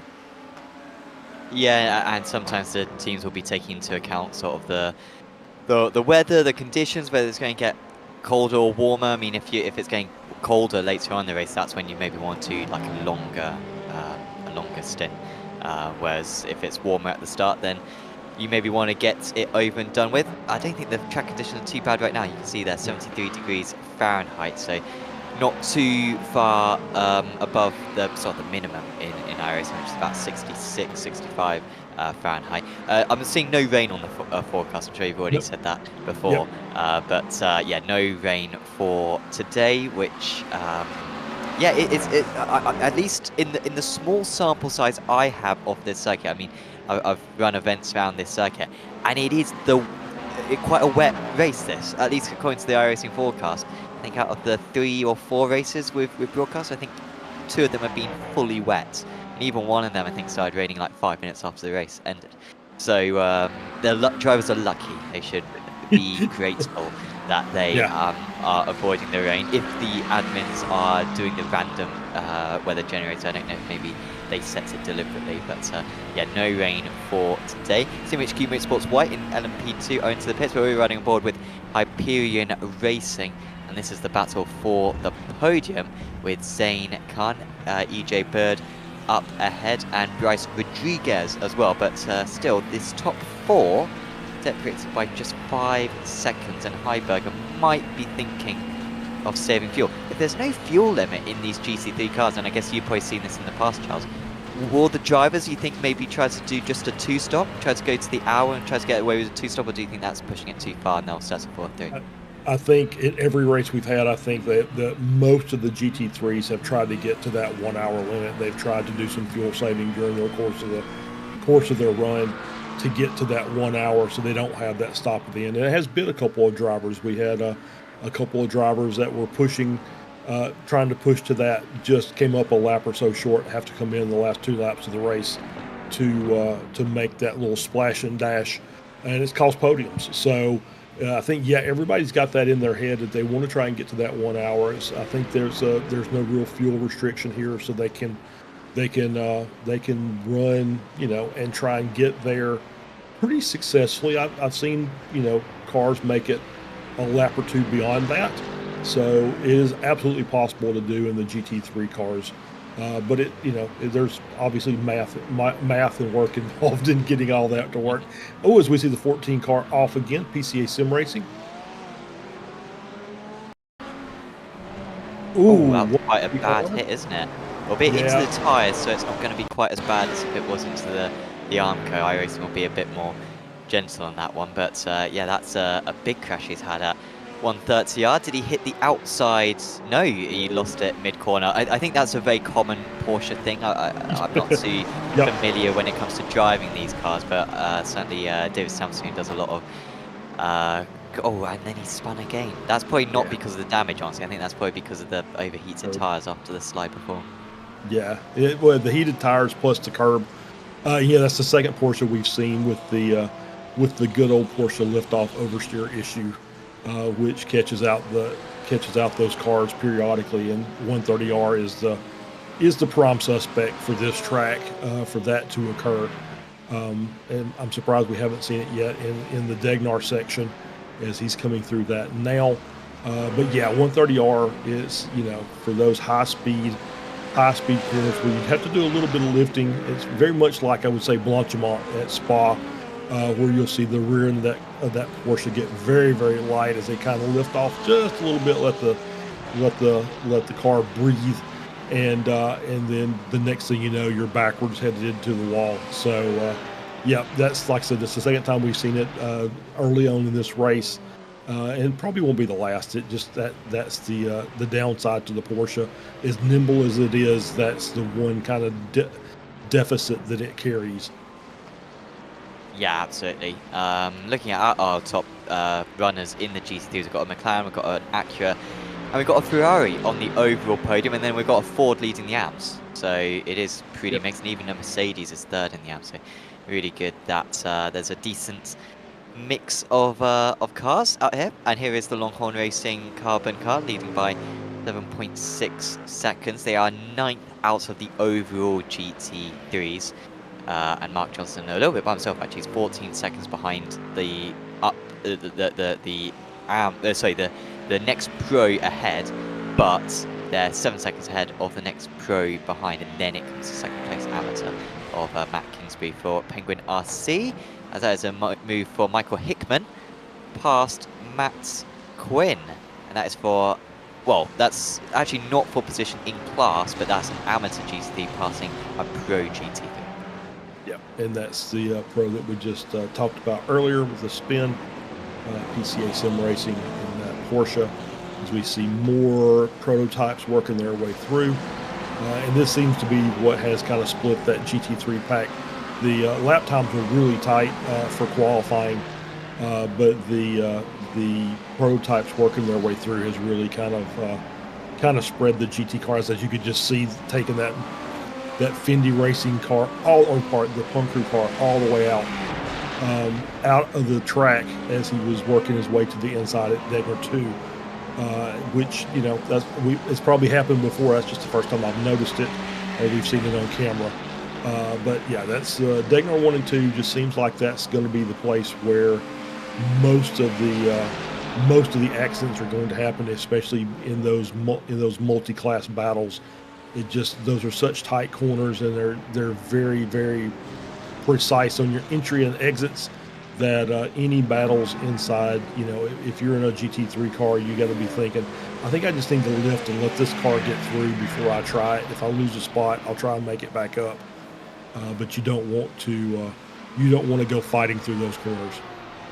No, and I think as well with that time around that we went through there, you can see the amount of gravel as well on the outside, particularly of the second Degner. And with the new sort of dynamic track from iRacing over this season for the first time, there is so much more gravel that comes onto the circuit, and that will just amass and will take away a little bit of a grip as the GTP sides through the middle of a couple of the GTDs. Have to have some heads-up awareness when it comes to drivers coming out of the pits. The drivers coming out of the pits, they're usually quite aware, because you always have the flashing lights on the traffic light system telling you that another car is coming. But yeah, you've got to keep an eye on your relatives to know who's going to be coming out in front of you. So yeah, that's Matthew Rice-Vergoen, only just ahead of Tectonic and CMS Racing Titanium. Rounds out that trio as we're now 53 minutes into the race, just coming up to that. Yeah, while we've got the Go Racing Sapphire car on the screen there, we'll talk about its primary sponsor, Masterworks. Champion Motorsports is thrilled to rev its engines alongside Masterworks LLP, a visionary creative powerhouse, as a new sponsor for the iRacing Team Endurance Series. Masterworks isn't just about crafting captivating films and videos. They're storytellers who ignite emotions. Their artistry and cutting-edge tech fuels immersive experiences that resonate with audiences worldwide. As a champions of pushing boundaries, Masterworks recognizes the electrifying world of esports and its passionate communities. Their partnership with Champion Motorsports for the 2025 iRTES season promises to be a high-octane collaboration. To mark its inclusion as a series sponsor, Masterworks will be awarding 3 limited edition 1/18th scale diecast models for the driver in each class who completes a total number of fair share laps run over the course of the season, in each class with the least number of incidence points. While winning is the ultimate goal, Masterworks admires Champion Motorsports' long-time standing commitment to fair play and good sportsmanship. In this dedication to clean competition, it makes these special awards even more meaningful. So we thank Masterworks for their sponsorship for this series. And as we see Go Racing Sapphire coming into the pits for their first stop at the 54-minute mark. So looks like there's a few of these GT3 cars who are not going to be able to make it. They're going to have to come in for that splash and dash at the end. Yeah, this is a little bit early for a few of them, as Zane Khan, maybe they have... Oh, actually, this is for second place, apologies, because Zane was struggling to hold on to third, wasn't he? But this is now alongside, maybe apologies, maybe the car found them pitted. But either way, this is the battle for second right now, and Ed Bird is 3 seconds ahead, and they are coming very close, maybe trying to just give a little bit of a side draft as well. But Zane Khan is ahead for ARC Esports Pro. Now, do any of these guys come into the pits like some of their rivals in the GTDs pitted just a lap ago? Hyperion Racing maybe cuts into the inside here. No, they do stay out, so they are going to be looking for the 1 hour mark. But Bear Paper Workers Union do come into the pits. Yep, and that's EJ Bird, and he came in from the overall race lead as Hyperion. That was, I'm going to shout out Derek Heiberger, because that had the earmarks of them trying to go through 130R side by side, as they had basically done all spoon curve in the backstretch side by side. And he thought, you know what, this is probably not the best idea in the world. So he very, very wisely backs out and allows ARC to take that position and says, we'll fight about this later, but that's not the place I want to do the fighting. So a very, very smart strategic decision by Heiberger there. Yeah, it's still early on in the race, and like I'm sure these guys have been thinking about the fuel element of it, but yeah, even if you're not trying to maybe necessarily save like is that going to be in the wall? I think that is going to be in the wall for the GTP, and a part of the car flies back onto the circuit as well. That was the Punkru Grey car, who maybe was put offline by trying to get underneath one of the GT3s, and it forced them wide through the first part. And yeah, here they go. So yeah, it took a lot of curb. Yeah, they just did not slow down enough, considering the lack of angle that they had into the first Degner. Yeah, it was absolutely just, it's almost like the brakes just failed to work there, or he just felt like he couldn't go any harder on the brakes than he was already going. And it was a straight line drive through Degner 1 right into the wall before you got to Degner 2. So very tough tough way to get sent back to the pits there, is he's going to have to tow, and it's going to make a bad day a little bit worse, as they're going to be a couple of laps behind the lead pack, and so we just got to kind of ride it out and see if anybody else falls by the wayside before he's allowed to make up any positions, as we see the 26 car and the 44 car, 57-minute mark of the race. And this is, so Zane Kahn and Derek Heiberger into the pits. Also, Federico Faria, the 219 Sonic Racing Team car. RD managed to continue, and the Penguin RC GT3 Pro managed to continue as well. But it's, not many of them have been able to go the extra lap. This is a replay of Zane Kahn. Did he overshoot his pit box a little bit? And maybe that's going to lose him a bit of time. And he did. And that's probably going to lose him a couple of seconds. We'll see if all the drivers put in the same amount of fuel. Looks like Zane is going to be stationed for over 30 seconds, which is a bit longer than others. But if you're taking a full service, that is how long it's going to take. 36 seconds for both of them. Who is ahead? I think Hyperion have got back ahead then. So Arc Esports with Zane Kahn had to work hard to get that place before the pit stops, but overshooting the pit stop undoubtedly has cost them that place. It absolutely has, as they're going to come out right behind the Hyperion Racing McLaren. And they'll take their time getting their tires up to temp. Won't try and push anything, I don't think, as we do have a cool track today, as you mentioned earlier. So it's going to take them a few corners there to get some proper heat into those tires. I feel like if this was an F1 broadcast, and I'm at threat of ranting about Formula 1, the season hasn't even started yet, but if it was a broadcast, then David Croft on the Sky commentary would be saying, well, those clouds, they look pretty threatening, and whilst our forecast people who actually know what they're talking about have given us a 0.1% chance of rain, we should be watching this a little bit, but we can verify that on the iRacing radar, which is very accurate, there's a 0% chance of rain. So anyone who's just tuning in and looking at the overcast rather than thinking, you know what, could be a bit of rain in sight. No. This is going to be a dry race throughout. Yeah, I think it's going to be a dry race throughout. I think you're absolutely right, and I will say this, that I've had obviously we're just more than commentators. I think you and I both will get out and dabble in a car a little bit. I think you've been playing with the Porsche Cup car here recently, if I remember correctly. So iRacing's rain is I was going to give them backhanded compliment. It's about the same as they're about as accurate as your normal local weatherman, which is to say that they're right most of the time. So if it's at 0, I feel pretty confident that we're not going to have any rain. If it was at 4%, I would be concerned. So yeah. So I think when it comes to iRacing, 0 means 0. If it 0.1 means that there's a chance, but 0 means 0. But I'd love to be proven wrong. So as we're on board here with German Pit Bulls in P3. Obviously, we've got some topsy-turvy in the GTP field a little bit. We had a couple of cars that have had some disastrous results on the track, but they're having a pretty good run. They're just ahead of virtual drivers by Thrustmaster on their 3-race win streak.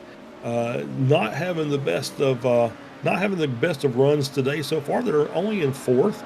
They're about 28 seconds behind the overall race leader.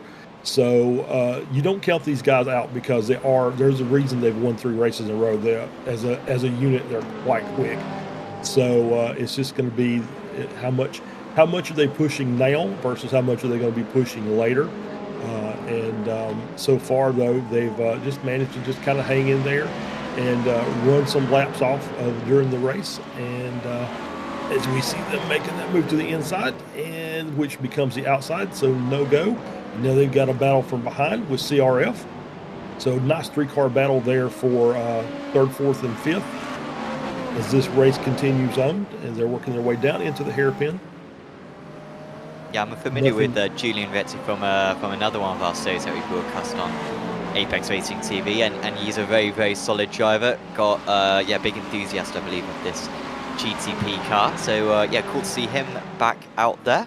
And yeah, this is a furious battle right now. What I will say is that Apalka was much faster than these guys on the last lap, 7/10 faster, albeit traffic plays so much of a part that it's difficult to exactly read too much into that. But already he's going to have a run here. The drive spec is not very strong in these GTP cars, and it's not strong enough to get him alongside into 130R. But and he might be able to take advantage of it. They go either side of the GTD, and can he pull this one off? He's going to be on the outside into Casio Triangle, clambers over the curb, and they'll continue to be alongside, heading on to the next lap. But Retty has got that one done, and that was a Hakkinen-Schumacher-esque maneuver over the slower car, and Retty is up into the top 3.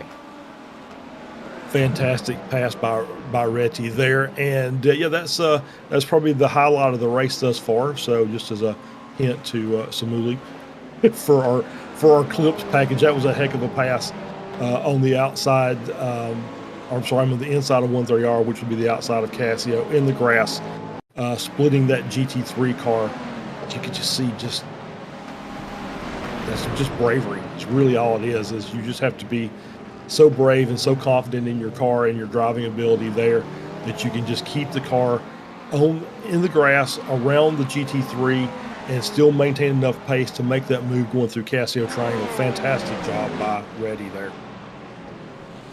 Yeah, of course, if it hadn't have worked and he'd taken out 3 drivers, we'd be saying, what an idiot for trying exactly. that. Like going on the grass at 180 miles an hour, an absurd thing to do, but when it works out, it is very satisfying. And yeah, like this isn't the easiest circuit to overtake on necessarily, and these aren't the most slipstreaming cars, so you have that conviction at times in order to get your way up the order. And you can see he's already started pulling away a little bit. So like you said earlier on, 3-race win streak for this team. Whilst they are over half a minute behind the leaders right now, would not rule them out at maybe getting a 4th today. Yeah, absolutely not. They've shown, like I said, they've shown pace the entire season. Obviously missing the first event, then coming in and winning the next 3.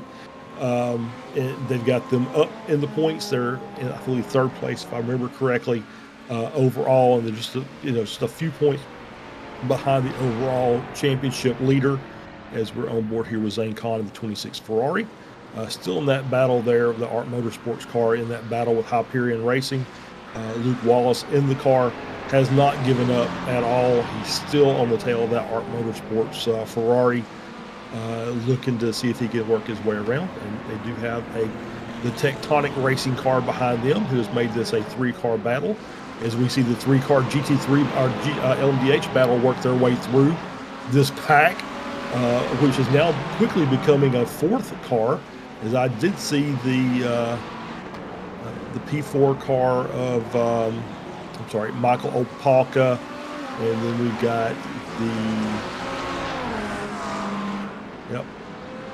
the 944 car there of Hyperion Racing has joined the back of that fray. Has broke these GT3 cars up just a bit, but that Hyperion car is going to join that 3-car battle that we just witnessed working its way through, and they're going to make that a 4-car battle and make it even that much more interesting. Yeah, this one does look very fun. There's also might be a move a little bit further back between RD Simsport number 3 and Solpec Precision Racing.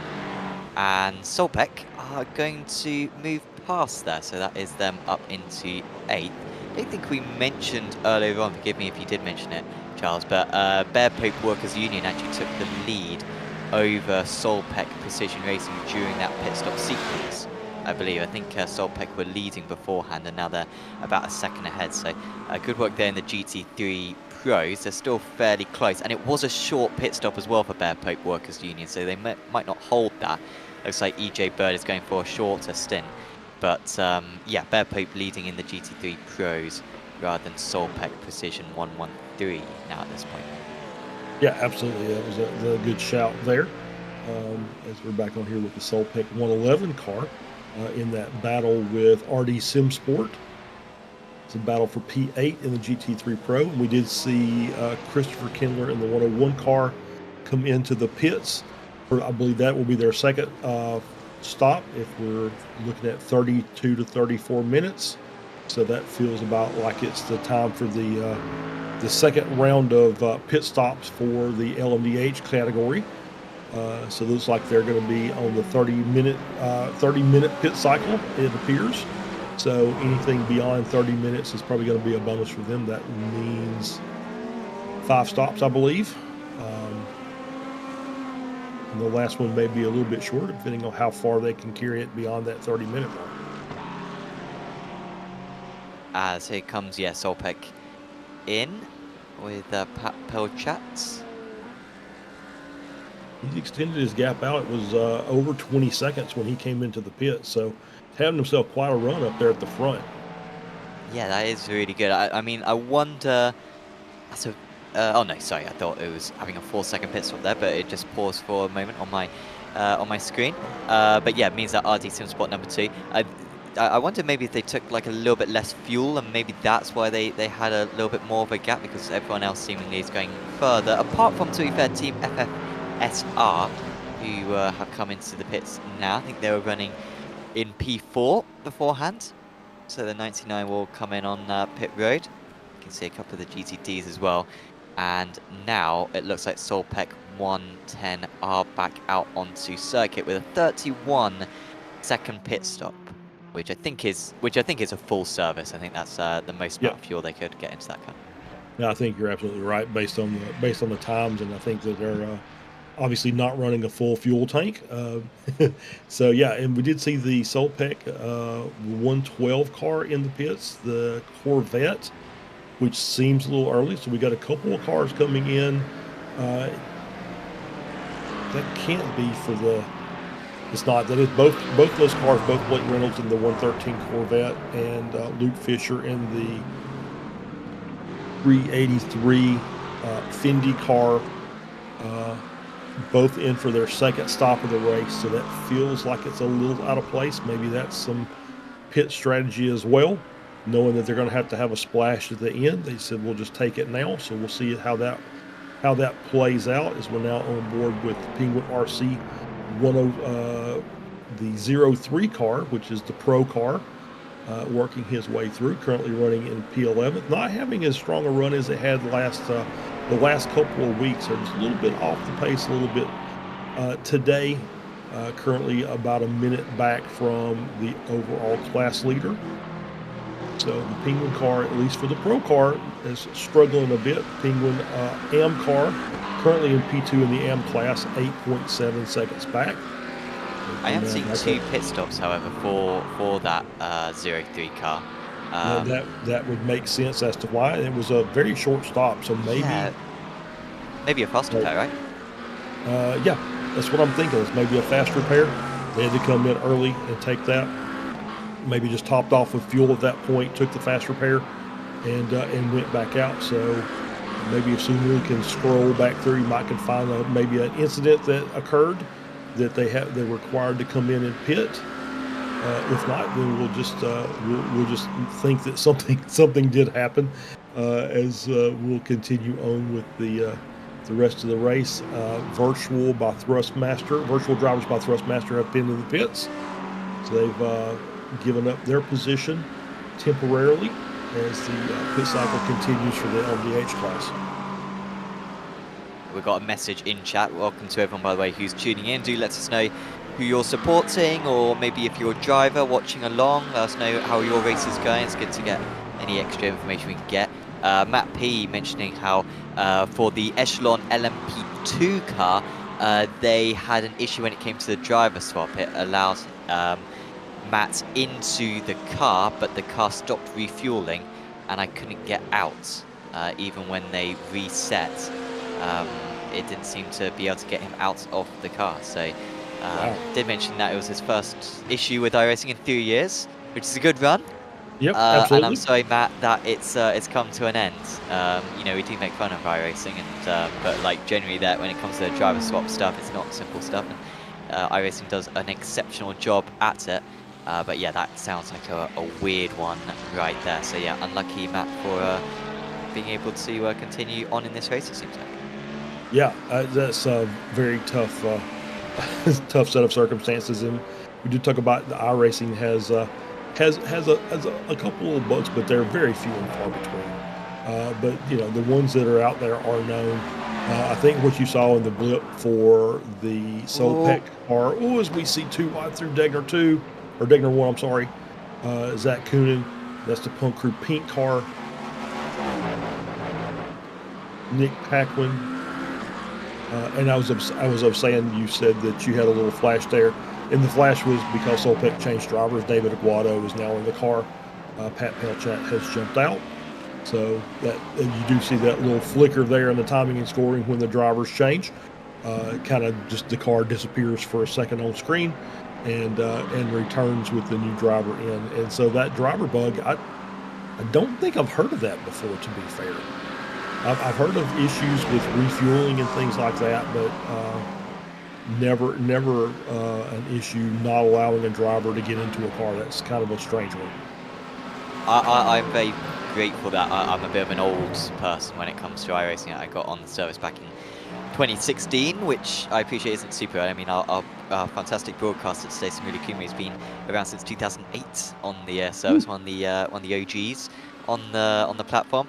And but even back in 2016, I lived through the days of the special events, and do let us know if anyone can relate to this in chat, of every special event not working, where it'd be a case of you'd work like, I don't know, 10, 20 hours practicing for a special event, and the servers just wouldn't work. And sometimes it would be a case of none of the servers work, sometimes it would be every other server works, but the server that you're trying to get into doesn't work.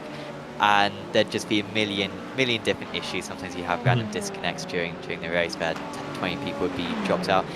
And so basically, if I get into an endurance race and it works, I'm basically counting that as a victory right from the get-go. I'm like, 5 years ago, this wouldn't have I wouldn't even got to the green flag.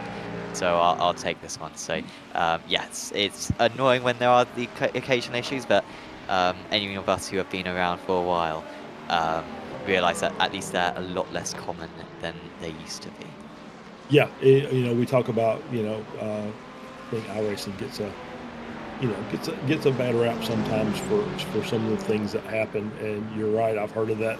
I've heard of the situation you're talking about. I think I was even at 2019 when I first started. Okay, yeah, that was towards the end of it. Yeah, where they're having server issues. Yeah.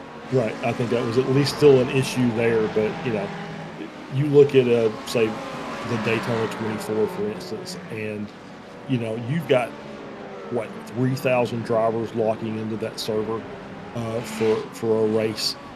And that's each individual split. You may have 1,000 people in the split. Or not, sorry, not that would be too much. We'll say 300 or 400 people logging into to a race server for their split. And there are certain unnamed simulators that you can't even do that. Oh, there's an incident there. That's the 9-car CRF just pushing the Punk Crew Ferrari off the track.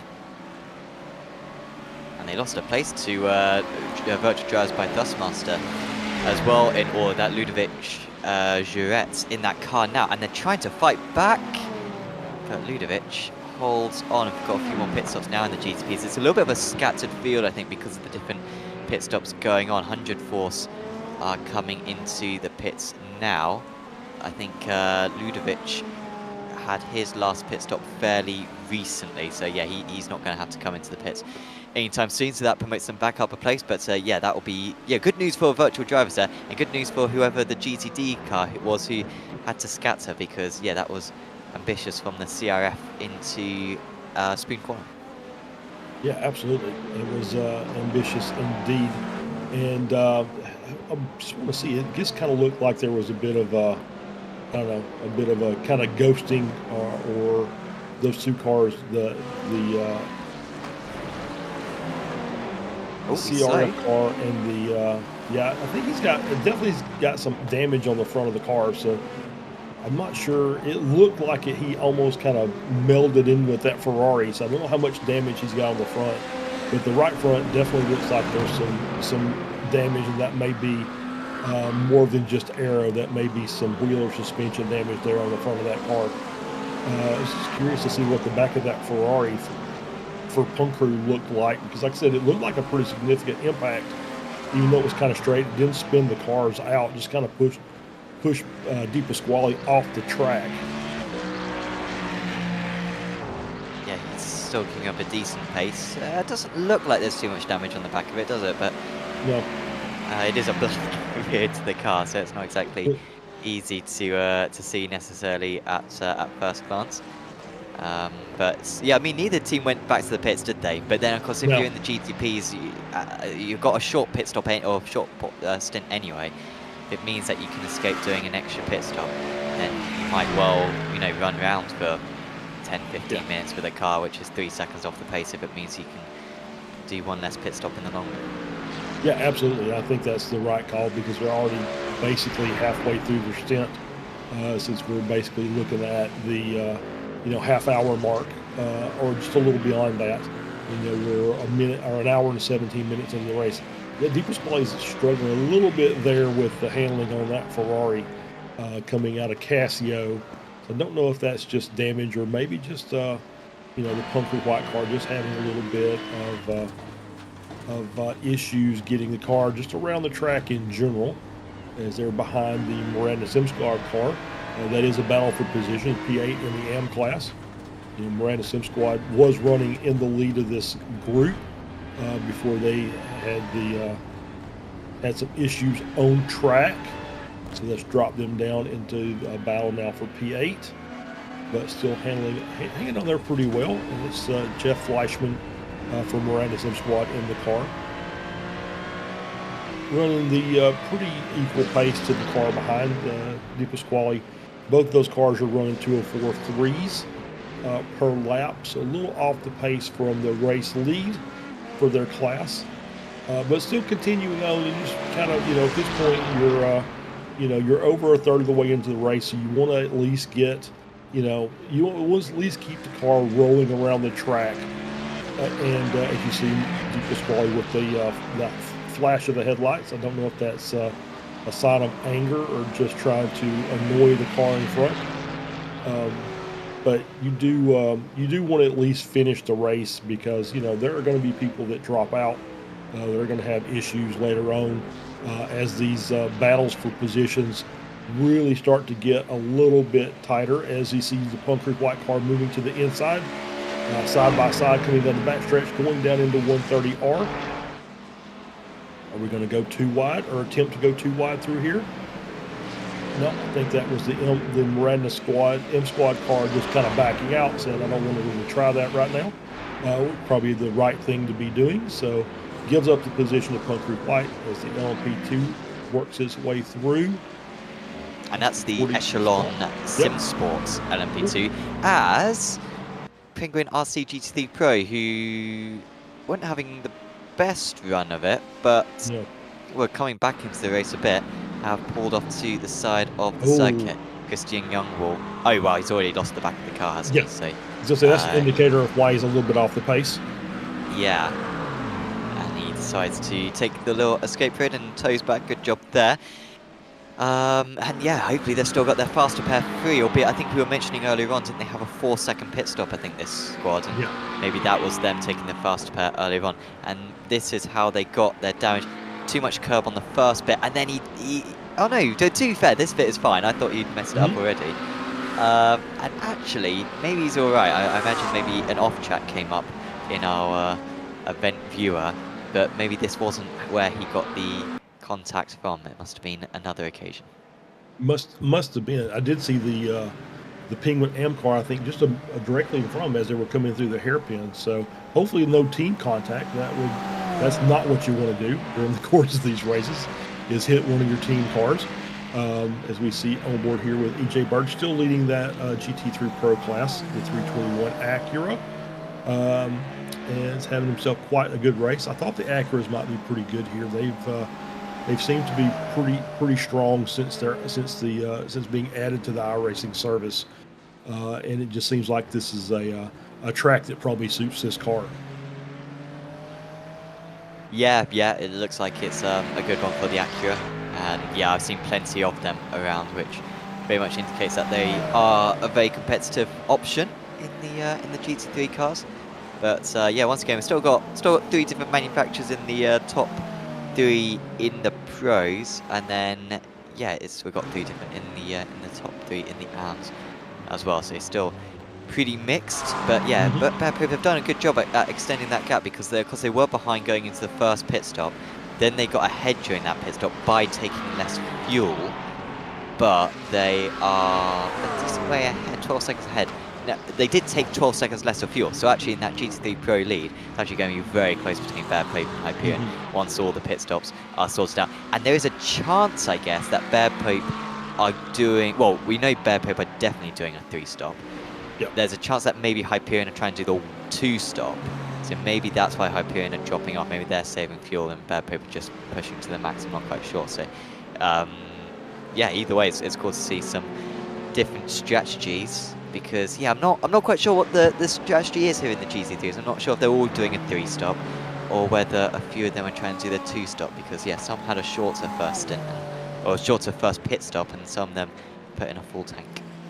Yeah, and like we've seen a couple of cars already come in for their second stop, take a short fuel, or either that, or you know, in conjunction with a fast repair, or maybe not. And we're on board with the Longhorn Racing Carbon car, currently leading the GT3 AMs, getting overtaken there by the 113 Solpec, currently running P10 in the GT3 Pro.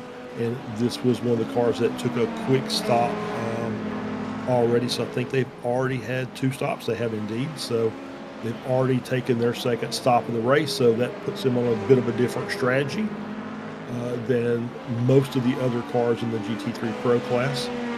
Yeah, they can easily get to the end with one more stop now, can't they? Yeah. Like they are going to have to make. But yeah, I think maybe they pissed in the first few laps perhaps, and then were able to go further. So. Yeah, 1 extra pit stop for them so far, which was, I don't think, part of the plan, but yeah, that does at least make that 2-stop easy. Very close between esports Pro with Zain Khan once again. He's really been in the battles so far today, and he's still battling with Hyperion Racing. These 2 teams have really been stuck together from the start. They are catching up, I think, to Hyperion Racing 3. They lost time on that last lap, but overall they have been gaining a bit. And it's a pretty good exit for Hyperion Racing. They've got the GTP to deal with as well, and that might just give the lead car a little bit of a draft to fend off into turn 1, so not going to be any change. But yeah, Zane's under some stress right now. Top 4 on that last lap, by the way, in the GT3s, all within a 10th and a half of each other. It's very, very nip and tuck. Yeah, I was just going to say the same thing. I just saw that as they cross the start-finish line. So even though these cars are a bit of a gap between them, they're all pretty much running the same pace. And that's along with navigating traffic, as we see the 99 Team FFSR come through, their Porsche 963 working its way through the GT3 field yet again. This multi-class action has been fast and furious since about lap 6 of this race. And for the most part has gone along pretty well. Seeing, like I said, a couple of issues here and there. But speaking of issues, there's the car around. That was the Art Motorsports car. Ouch. Contact, I believe, with Hyperion Racing or somebody else. I could not quite see if it was the class battle or if it was the RD SimSport car working its way through. We'll get a good replay here in just a moment.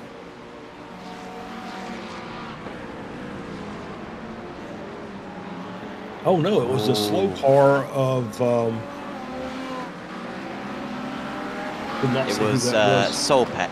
It was the Solpec? 112 Solpec Precision Racing 112 who were down in 12th place in the AMS. Who, yeah, they sort of came up a little bit. So I guess that car, I think the Solpec car was slow because of the GTP who was going underneath, wasn't it? And the GTP Pro just misjudged it, and that's going to be an early pit stop. I mean, yeah, that's really bad news for Zain Khan, who was hoping to get to the 2-hour mark, I think, and now they are definitely on a 3-stop. Yep, absolutely. And yeah, that was exactly right. It was that the LMDH car that was navigating its way through, kind of pushed that Solpec car off the racing line, off the track itself. And they're all through there. all made it. So yeah, that was contact not of their own doing. Unfortunate for the ARC Motorsports car, who's now going to have to come in, take his pit stop, take his fast repair. Definitely some damage on that car. You can see the rear end all bent out of shape, like it might be crabbing a bit. So he's got to come in, get this car fixed. Just like that, all fresh and new. He's going to go ahead and take his tires and his fuel while he's there. It looks like a driver change as well. Is Lawrence Shelevish getting into the car to do his stint in the race. I mean, I'm glad that Lawrence was around, because he would have probably been maybe getting some food or going to the bathroom or something, thinking, oh, I can put my feet up for the next half an hour, and then all of a sudden his teammate has had an issue. And I guess now, if they're going to do a full stint coming up, they can't afford to keep the original driver in the car, otherwise they could do potentially up to 2.5 hours. And I'm not exactly, I think it's iRacing driver share rules, but you're going to need to do a bit more than half an hour, I think, in order to stay within the regulations. So yeah, good that he was on hand to get in that car and probably drive it to the end of the race now. Absolutely, as we see Lewis Clark coming in, Punk Crew Blue car, making his stop. This feels like it is the second stop for the LMP2 class here around the 1.5 hour mark. He's just short of that 1.5 hours, so it's going to be some fuel saving done later in the race, but we're going to have to take that little quick splash and dash at the end. And that was a change right there between, I think, got the gold. Oh, that was close. Yep, the Punk Crew gold car, yeah, got ahead of the Proto Tipo car. It almost looked like the Bear Pip car was like lifting and coasting, like they were so slow going into Casio Triangle. Maybe if anything, seeing a bit of traffic ahead and wanting a clean run into the pits, I'm not quite sure. And the 333 is not taking tyres. Now, I guess the tyre wear isn't that bad in these LMP2s. Maybe they're going for a short pit stop. But yeah, they're not taking tyres, which I feel like we've seen all the other LMP2s taking tyres. Yep, I think you're absolutely right. So that's some interesting change there that they decided not to take the tires. I don't think there are any tire restrictions in this race. To go verify that, but Irving. Yeah, I can look in the sim because I was smart and sorry. So the tire set limit in the race is 3. They can only use 3 sets of tires. So I guess if you're doing, how many stops are those guys doing? They're doing 1, 2, 3 stops, but 4 stints. So yeah, you've got to do 1 stint with, or you've got to do 2 stints with 1 tire set, I guess. So that's what they're going to do. So it would make sense now that they're going to lose a bit of time over the next 45 minutes or so, but at least they'll have a fresh set of tires to put on at their last pit stop. Yep, absolutely, and that's another part of the strategy that plays out is those tire limits that you're going to have to take. At least you're going to have to extend the length of one of those tire sets beyond a normal fuel stint. So they said, you know what, we'll go ahead and do that now. That way we got a fresh set at the end of the race. We can run our best pace there toward the end. So yeah, good strategy involved in that. As we are now at the 1.5 hour mark. We're halfway through this 3-hour race. And so JT Tammy in the 24 LMP2, Darren Mowbray in the 17, the pneumatic and the CMHQ cars have yet to stop. And it looks like JT Tammy is going around again. So they look like they're on a good pace for being able to avoid that little short stop at the end. So going past the 1.5 hour mark, so that puts him in a really good spot for this race as far as the strategy goes, and it's going to save them a considerable amount of seconds toward the end of the race. So great job by those 2 teams. Yeah, very, very good work. Nick McLaughlin, by the way, for Solpec Precision, getting out of the car, and David Mendoca coming into the pits instead, or coming into the car, sorry, instead. And they are taking tasks. That will be their second pit stop. I think they were running in, 5th or 6th, I believe, in the GTD Pros, or the GT3 Pros before that. Here comes Echelon Simsport LMP2, who I said earlier on might be in a crisis, but it seems like whilst one of the drivers couldn't get out of the car, they managed to eventually get them out. And they're not too far back. I think they're about a lap off the lead. So, or once they've completed this pit stop, they'll be about a lap off the lead. So Echelon actually not doing too bad. They are going to be near the back, but still very much in the race to maybe catch and pass a few cars before the end of the events. Yeah, they will be in the back, but obviously them coming in past the hour-and-a-half mark, they won't have to take that final little stop at the end. So they'll be able to make up some time as most of the field will have to come in or significantly fuel save to get to the end of the race. So they've still got a chance to pick up a few positions before the end of this, just as good fuel mileage strategy plays out for them, as we see the 321 car of EJ Bird coming into the pits. And this is a very early stop for the GT3s, as we're about halfway through their fuel run. They're coming in, taking tires. Michael Hooper into the car. Into the car, so driver change.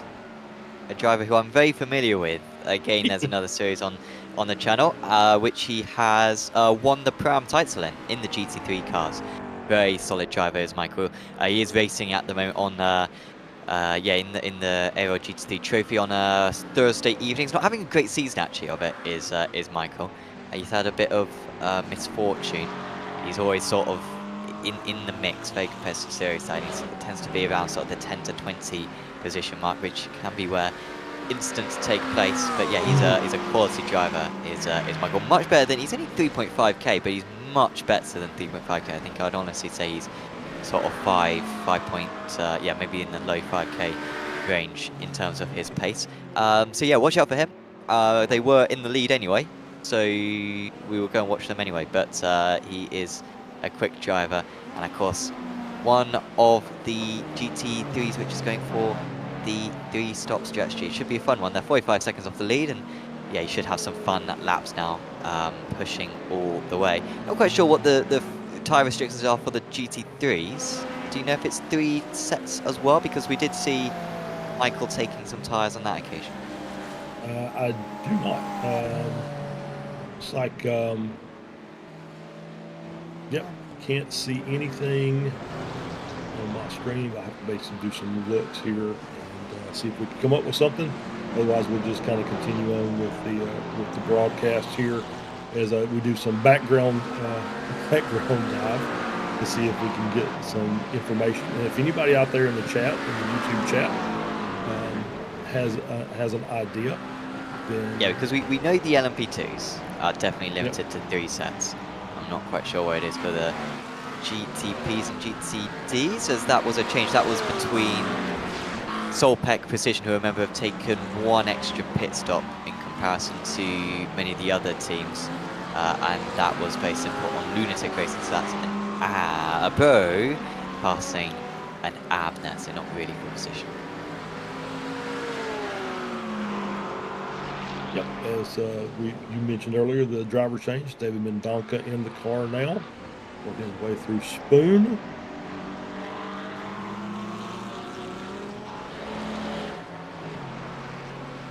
Yeah, they've got the GTP car coming up to them of virtual drives by Thrustmaster, who recently have come into the pits once again. Ludovic Jouret still in that car. They just swoop on by. They're now over a minute behind. I guess that was all choreographed a bit.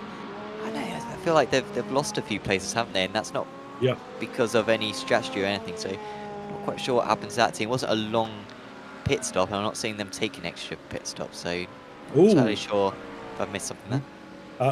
I think you may have, and this is purely conjecture on my part, but I see them with 2 stops, which is what we expected, right? 2 stops already in the race. His last pit lane time was 21.7.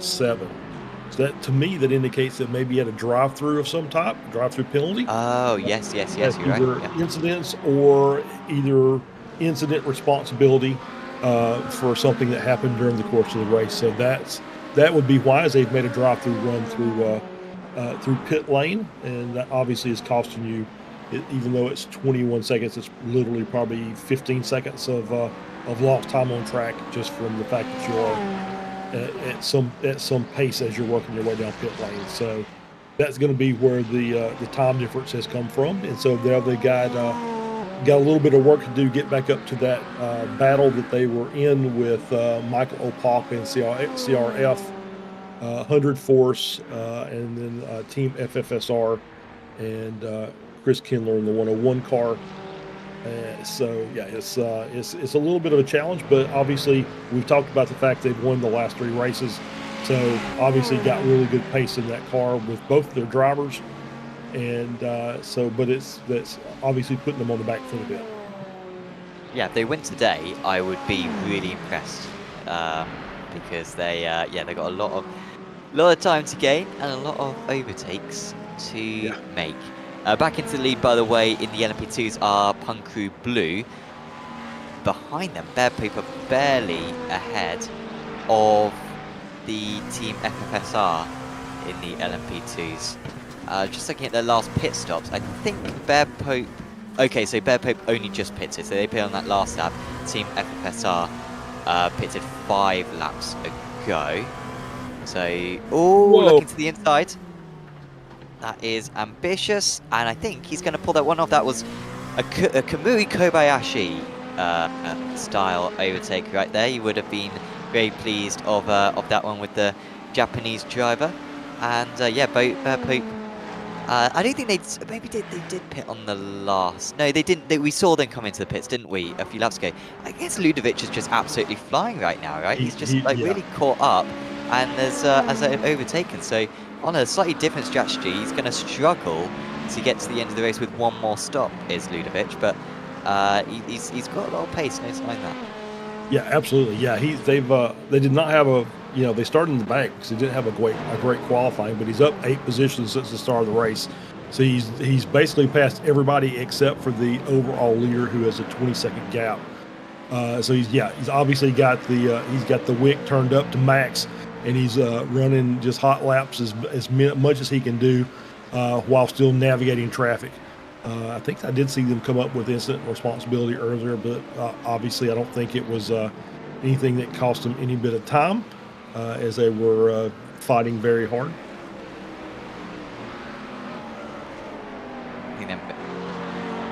So Team FFSR had a drive through, so I think that's what cost them. Yep, there we go. So that's I'm not sure if they've necessarily served it yet. So we'll see. Ooh! That was the Moranis M Squad car. Major damage on the front of that car, as well as some on the rear itself, and just pointing in the wrong direction as that Team FFSR LMP2 came barreling through Dunlop. All of a sudden, the drive-through seems really insignificant. We were thinking, they might have a drive-through, at least they're in the race. I mean, after that, they could have easily not been in the race. I mean, puts things into perspective, right? Because this car could have gone anywhere. Was there a tap from the Ferrari behind? No, loses it late on, probably on thoughts for application. And the drivers behind did a really good job. And I think Jeff as well did get on the brakes to stop the car sliding further, which a lot of drivers would have let off the thoughts or let off the brakes thinking, okay, like I'm going to run off the circuit anyway. Yeah. Exactly, but like the best situation always is to keep the car stationary, because it gives the drivers behind the best chance at knowing where you're going to be when they approach you. And so yeah, good job there from Jeff, and that's a miracle that we don't have more than one car with damage.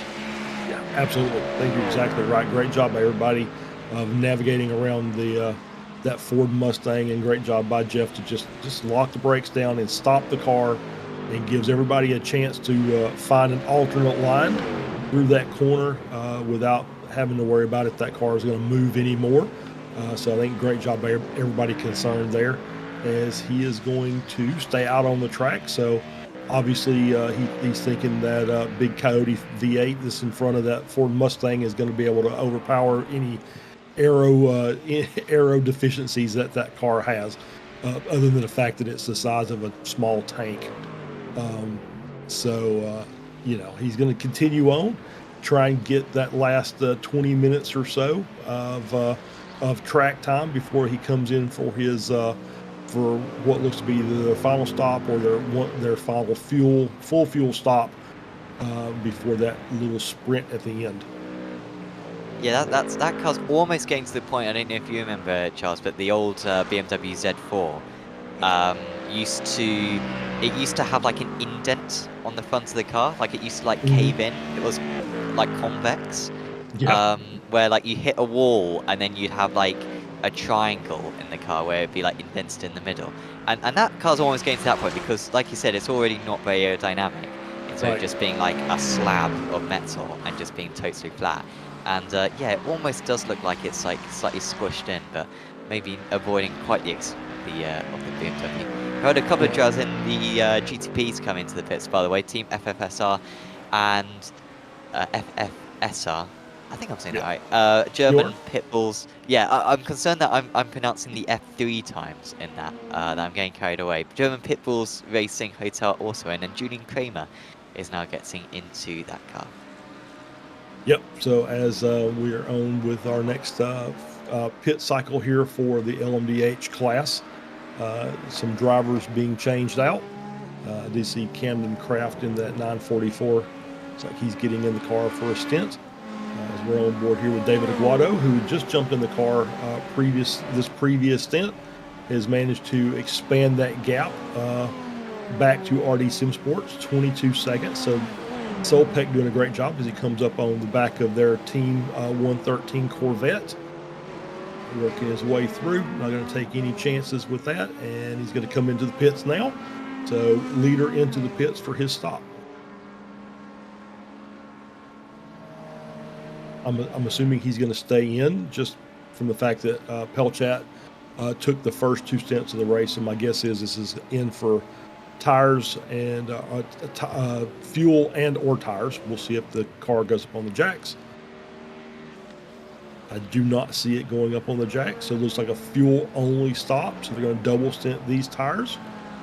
Yeah, which indicates that they're limited as well. There goes Peter Sikdar for RD Simsport, a Reliant team when it comes to this series. Been around for a long time in this series. I think they've taken part pretty much every season. And I think Pizza as well is one of the regulars. And yeah, he'll try to sprint away. Can the 110 come out in second place? Yes, they do. Of course, I guess that doesn't matter too much because they've got one less pit stop to make. Like, you know, RD pitted 18 laps ago, so they are, or 19 laps ago even, so they are going to have to come in soon. But yeah, Solpeck remain in second place for now. It's going to be a good result, by the way, for the 110 because going into this round, they were only 10th place in the championship, 21 points off the lead. Got 2 more rounds of this championship to go. Well, 1 more round after this one.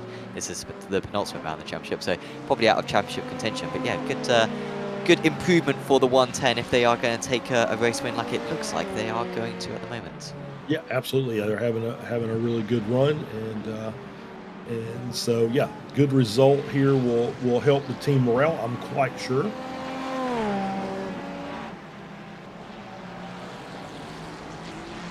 Yeah, all of our championships look pretty tasty. Maybe the LMP2s with Punk Crew Blue, because who are currently leading anyway. They came into the round with a 15-point advantage.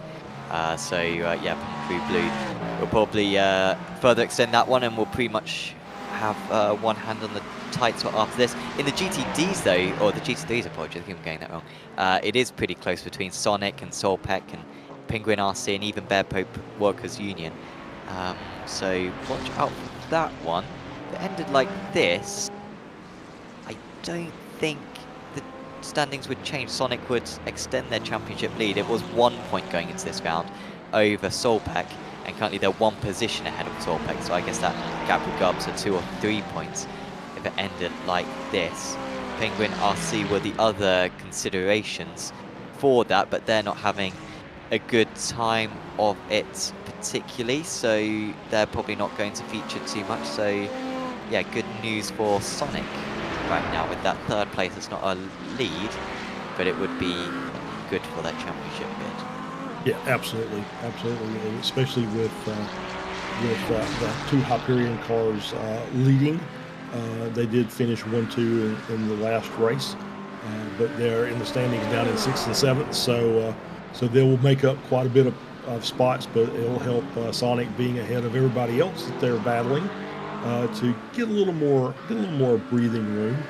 as we're on board here with Hyperion Racing. Alex Rogers in that 104 car in the McLaren, having himself quite a good run. Again, a gap of 11 seconds over his team car, the Hyperion Racing 44. So having themselves quite a good round this time.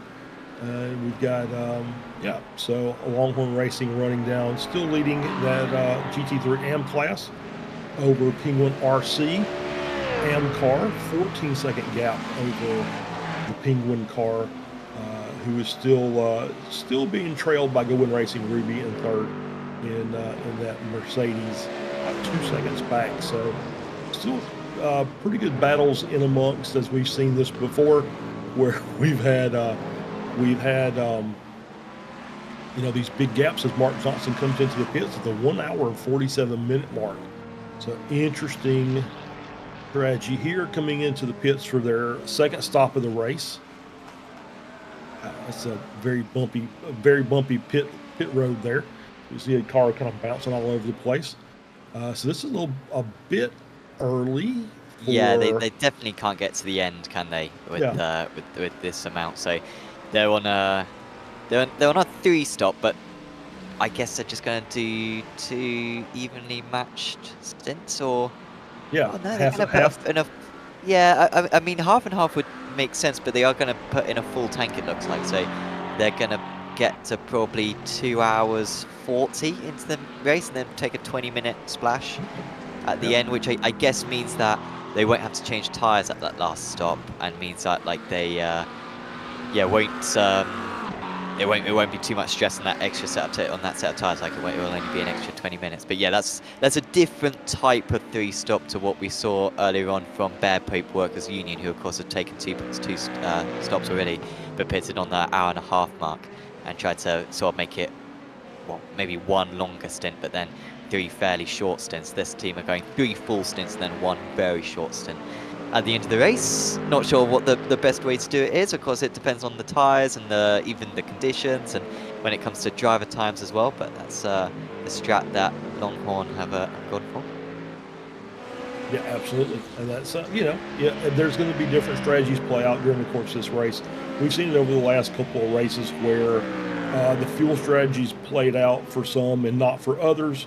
So even though these gaps are what they are, it seems like when we get to that last half hour of the race, everything just kind of goes out the window, and all kind of things happen that changes up our final finishing order. So it's one of these that you just don't want to leave saying, oh, this team's going to win, because that's rarely what happens during the course of these races. So Sam, I hate to do this on the air, but I need to take a pit stop myself, so I'm going to be back in just a few minutes. So just excuse me, and I'll let you have it for a couple minutes, and I'll be right back. Sure, that is no problem.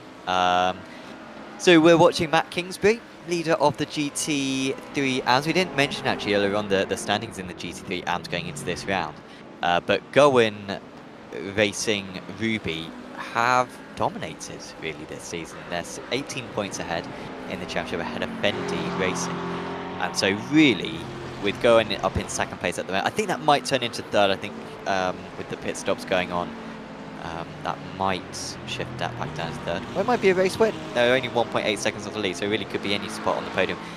But when it comes to championship context, which a lot of these teams are focusing on, it doesn't really matter too much for Goin, as long as they just finish these final 2 rounds of the season. They should be all looking good on that front. So they round Degner 2, because they got an LMP2 behind and a GTP. Could be costly for the GTP, which of course is so much faster around this part of the circuit through the corners. And there was a little bit of a hold up right there. Can they find any way through here? Is the LMP2 going to block the circuit with the GTD? They do block the circuit. And yeah, a little bit more time is lost right there, but for Goin, it's all completely fine. Not really any battles going on, by the way, in the GTDs or the LMP2s right now. This is the closest battle on track, because it's Goin only just ahead of Shelovish, who is a pro driver, and then they got Mendonca as well behind. So this is a 3-car battle. Now, the car behind, the ARC Esports Pro car of Shelevish, they have taken 2 pit stops, so they're on a different pit sequence, and you would expect this car to end up ahead of the Goen Racing Ruby car, whether they pass on track or not, because they're going to have a much shorter final stop. But when it comes to making their pace work, I think they're going to need to make this move pretty quick at ARC Esports. But with a 3/10 deficit across the line, they're not going to force anything into the first corner. Such a tricky circuit this is to overtake. Maybe it's got a few characteristics similar to Barcelona, where yes, you've got long straights, but at the end of those long straights, you haven't got many big braking points. So really an issue that Barcelona suffers from that long pit straight, and yet there's almost very little overtaking around that track. And this place sort of suffers the same. The 2 long straights succeeded by 130R and first curve, which don't require much braking in the slightest. So still no opportunity for ARC Esports, and you can see that Solpec precision racing car, and that's for position as well, getting closer and closer behind. And actually, that Solpec car and the ARC Esports car are on the same strategy, so that battle really matters. And here comes the move then into the hairpin. We've seen a couple of ambitious moves there, but that one seemed very, very controlled. And Goen, I think, realising that he wasn't in that fight, there's almost a bit of contact. And of course, we always have our hearts jump out of our mouths when it comes to incidents like that, because of the glue on iRacing, where just a little bit of contact like that can dick the cars together and result in one or both ending up in the wall. But fortunately on that occasion we avoided it, and Solpec Precision Racing get past Goen as well. Yeah, absolutely. It's great battling there in the GT3 class. It's always fun to kind of watch those the AMs and the pros get together, because some of these AM cars are quite quick, and they can get in there and battle with that mid pack of the pros and match pace. So it always makes it kind of interesting, because they're not really battling for points with those cars, so they have to be very careful that the battles they have are very clean. You don't want to end up in an incident with another GT3 car of a different class and then ruin your race and lose all your points.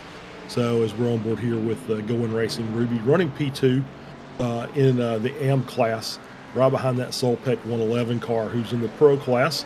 So you want to make sure that the battle is clean, but you don't want a potentially slower car, holding up your progress as you're trying to build a lead, or in this case, trying to catch a car that's in front of you, as they are trying to do with the Penguin RC AM car. Yeah, that can be crucial. Seconds lost across the race, so yeah, really important that they pulled that one off. Here comes a little bit of a vicious move there from the virtual drivers by T3 right there. Virtual drivers by Dustmaster, apologies. They're in 7th at the moment. We've seen them come through the traffic a couple of times. Got a very distinctive livery, of course, with the green, as here comes Hyperion into the pit. So this is a little bit early for Hyperion, because they've got to do now an hour and 5 on their final stop, but I guess that's what they're going to do. But yeah, that's asking quite a tall order for Derek, who hasn't driven at all so far in this race, I believe, and now has the sort of the burden of being the one who's got to save the fuel.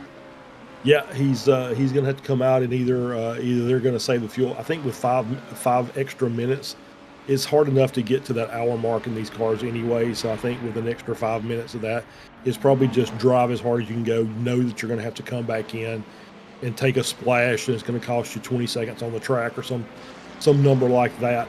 Is just okay. How much time can I make up over the course of this stint while others may be fuel saving? I can just run flat out.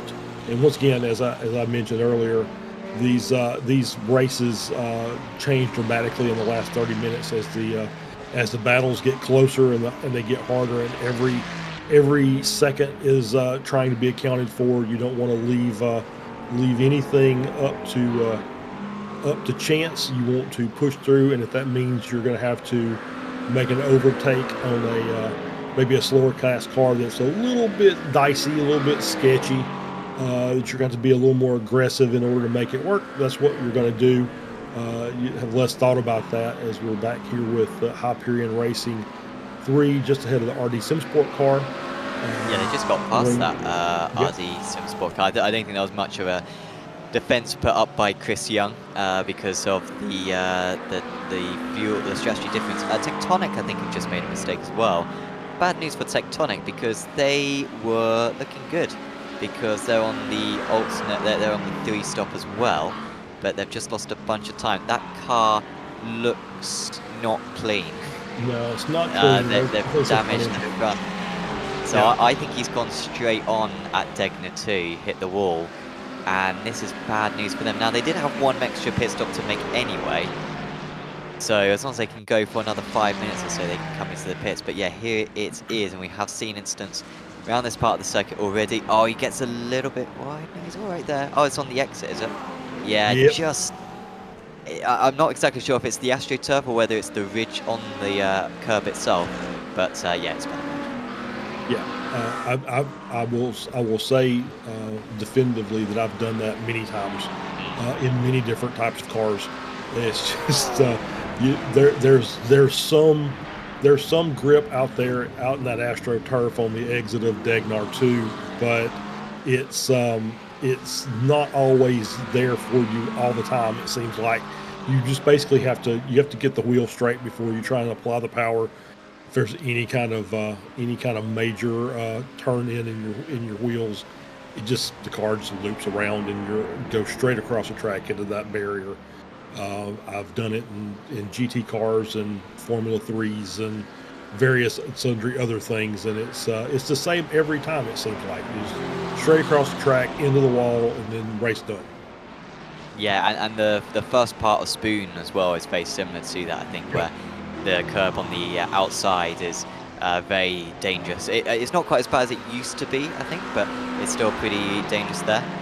But yeah, I think we hosted another race as well on the channel recently, which was in one of the many wet races that were covered around this circuit, and yeah, there were loads of instances for some very good drivers around this very corner. That Matt Kingsbury is coming through right now, and he's barely ahead of the ARC E Motorsports Pro car and the Solpec Precision car as well, who of course got past the Go and Racing Ruby car, that amateur car, a few laps ago, and now they caught up to the leader of the amateurs, Matt Kingsbury, who was on a different strategy. So I think if they get alongside Kingsbury, who's the leader of this trio, he won't fight it too much. Yeah, absolutely. It's just we're still got an hour of racing left. And I'm looking now and seeing we've got Faria in the 219 car. It's in the pits now, Sonic Racing Team. Oh, into the wall. What's that into the wall? I don't know what I just saw, Charles. But I saw the car dancing across. I exclaimed. I saw some bodywork flying up. Looked like he hit the wall, but I think that was maybe just on my side. I guess he avoided it, but that is the leader. Have they had to come into the pits? No, they're continuing on, so I guess he didn't hit the wall, but on my screen, it made it look like he did.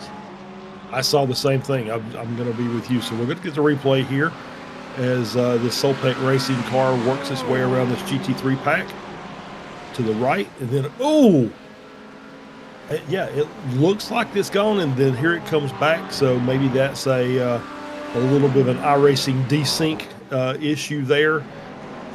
So it thought that it might have. I guess that's basically the iRacing netcode version of what happens if you if you come too close to the wall too quickly. So it looks like that the car is okay. Obviously, it looks like it's still got the pace. Obviously, we won't know until we see it, I guess. In comparison to what it was running previously in some of the other cars in class, but the car at least looks okay. So as long as it's looking okay, then maybe it is okay. So we just have to kind of look at their race timings and find out. Yeah, that I've never seen that before, and it really does demonstrate the nimbleness of these GTP cars, that the sim can be fooled into thinking that a car is going so violently left. That's of course they'll hit the wall. iRacing always predicting where the car's going to be in a tenth or two, and the car is so nimble and so quick when it comes to changing direction.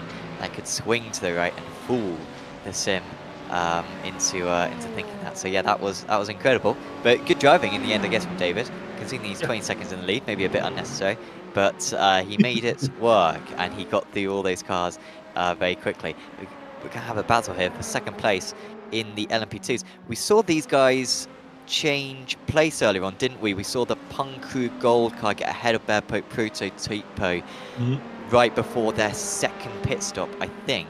And they have swapped around since. I'm not entirely sure. Oh, you know what? Their last pit stops were like way different. So the Punkru Gold car took like 53 seconds of fuel, which seems like a lot. That seems like an awful lot for the LMP2s. And the Bearpo Prototypo took 35 seconds worth of fuel, which seems maybe a little bit less. That's maybe just short of a full tank, so I'm not entirely sure what was going on at the last pit stops. Maybe the pneumatic motorsport car,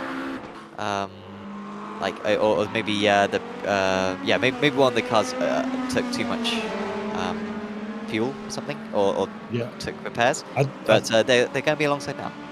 Yeah, I'm thinking there might have been some repair time. It was definitely stopped longer than what it would take to do a full fuel stop, and it's not enough that I would speculate that it's that it was like maybe a pit entry speeding penalty, which is 25 seconds. So it just looks like that maybe they had to take a little bit of a a damage repair, maybe 10 or 12 seconds in order to clean up some things. Now.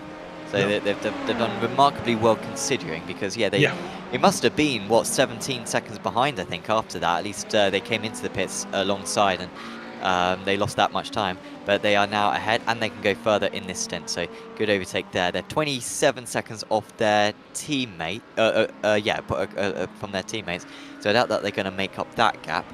But second place is looking good for them, as Peter Mulder for Solpec Precision Racing 112 is into the gravel. That's not the one that's going for the title. That's the 113, which is going for the title in the GT3 Pros.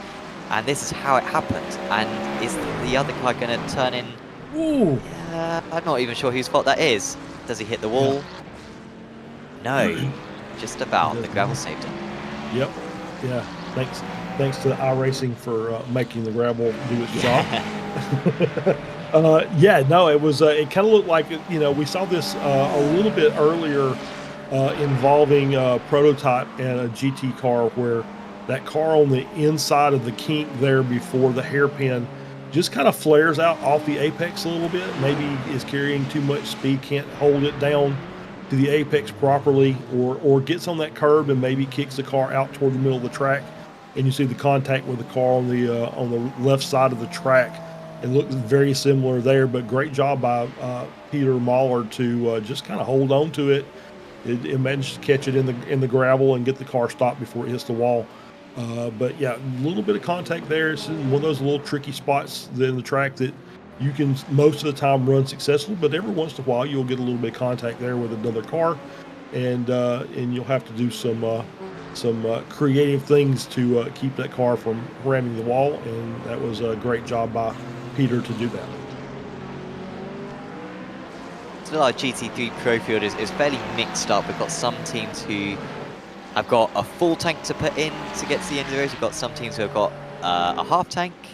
Some teams don't need to pit at all. So when you look at those GT3 Pros, not necessarily totally reflective. As I say that, we have now got Solpec Precision 113 into the pits, who I think might be the last team who are on a 2-stop who were yet to come into the pits. Apart from Fendi Racing, they're in the AMS, they've still got to pit as well. So take the standings as they are at the moment with a grain of salt. I think we have got the live timing in the description below, or in the YouTube chat, which you can follow along. It's very useful for races like this when it comes to these different strategies. But I think come 15 minutes before the end of the race, we will have a good reflective order on our timing task. But before then, there's going to be plenty of strategy to play out. So don't take the results as they are at the moment at face value. What I would say though, in the GTPs and the LMP2s, it is a bit more reflective. I don't think there's going to be a whole lot of different strategies in those categories. Maybe it's just the GT3s who have got the differences. Yeah, I think you're absolutely right. As we see Luke Fisher in the pits now, getting this should be their last stop. They're at the 206 mark. So I feel like that they should be able to go to the end pretty reasonably on fuel. You see Ray Kingsbury coming out of the pits now, the Solpec 113 car, currently running in P8. They're still about a minute behind the overall race leaders, but we think that there's still a few cars that yet to come into the pits that'll have to come in at least for a splash. So as you were saying, you're absolutely right. This is not over yet. There'll still be quite a bit of changes in the finishing order as we get closer to this. As cars come in for final fuel, it'll change up the standings, and we'll be able to have a better idea of where we're going. Probably with about 30 seconds left in the race, I think it's just going to be one of those where and a shout out to the league organizers, putting these fuel restraints on the prototypes, and having the race length where it's it's a fuel strategy plays an important part, as well as tire management playing an important part. It just adds to the racing. I can't wait, and I think Sam, you and I have talked about this directly, but I'm all for putting tire stints on endurance races, or tire amounts on endurance races. I think that's the next step in the evolution of iRacing. I think it's good, especially with the way that the GT3s are at the moment, isn't it? Because of the fact that you can change tyres and fuel simultaneously, it does add a lot more strategy to it, as that was Holtzhammer passing Christian there, Fendi passing going past Tectonic, that's Am getting past a Pro. But yeah, I think you're absolutely right. I think it's very cool that. What I would say though, what would make it much easier on our side of things, is if iRacing could tell us how many tyres a team has still got to use, because we have to sort of eyeball it, where we're like, oh, they didn't take tyres in that stop, and unfortunately we're not capable of watching 48 odd cars come into the pits 4 times per race and then sort of who's still got tyres still. Exactly. Yeah, definitely having tire usage is going to be and obviously iRacing is currently running a telemetry series. They're making some telemetry changes, or proposing some, that are going to be brought in, as we see Kieran Nard in Team FSR coming in for a stop. So there'll be some telemetry changes that are coming to iRacing. Not really sure what all those are, because they really haven't talked about it, but they are doing some testing in order to implement something coming in the future. He's going straight through. So drive-through. Yep, drive-through for the 99 car, which is obviously, like I said, about a 15-second time penalty on the track. So he's now about 45 seconds off of the race lead. Obviously, kind of brings him back toward the CRF car running in P5. There's about a 3-second gap between those cars. So CRF, seeing that, will say, okay, let's see if we can get up and get this spot. So I expect the potential, at least, for a battle there.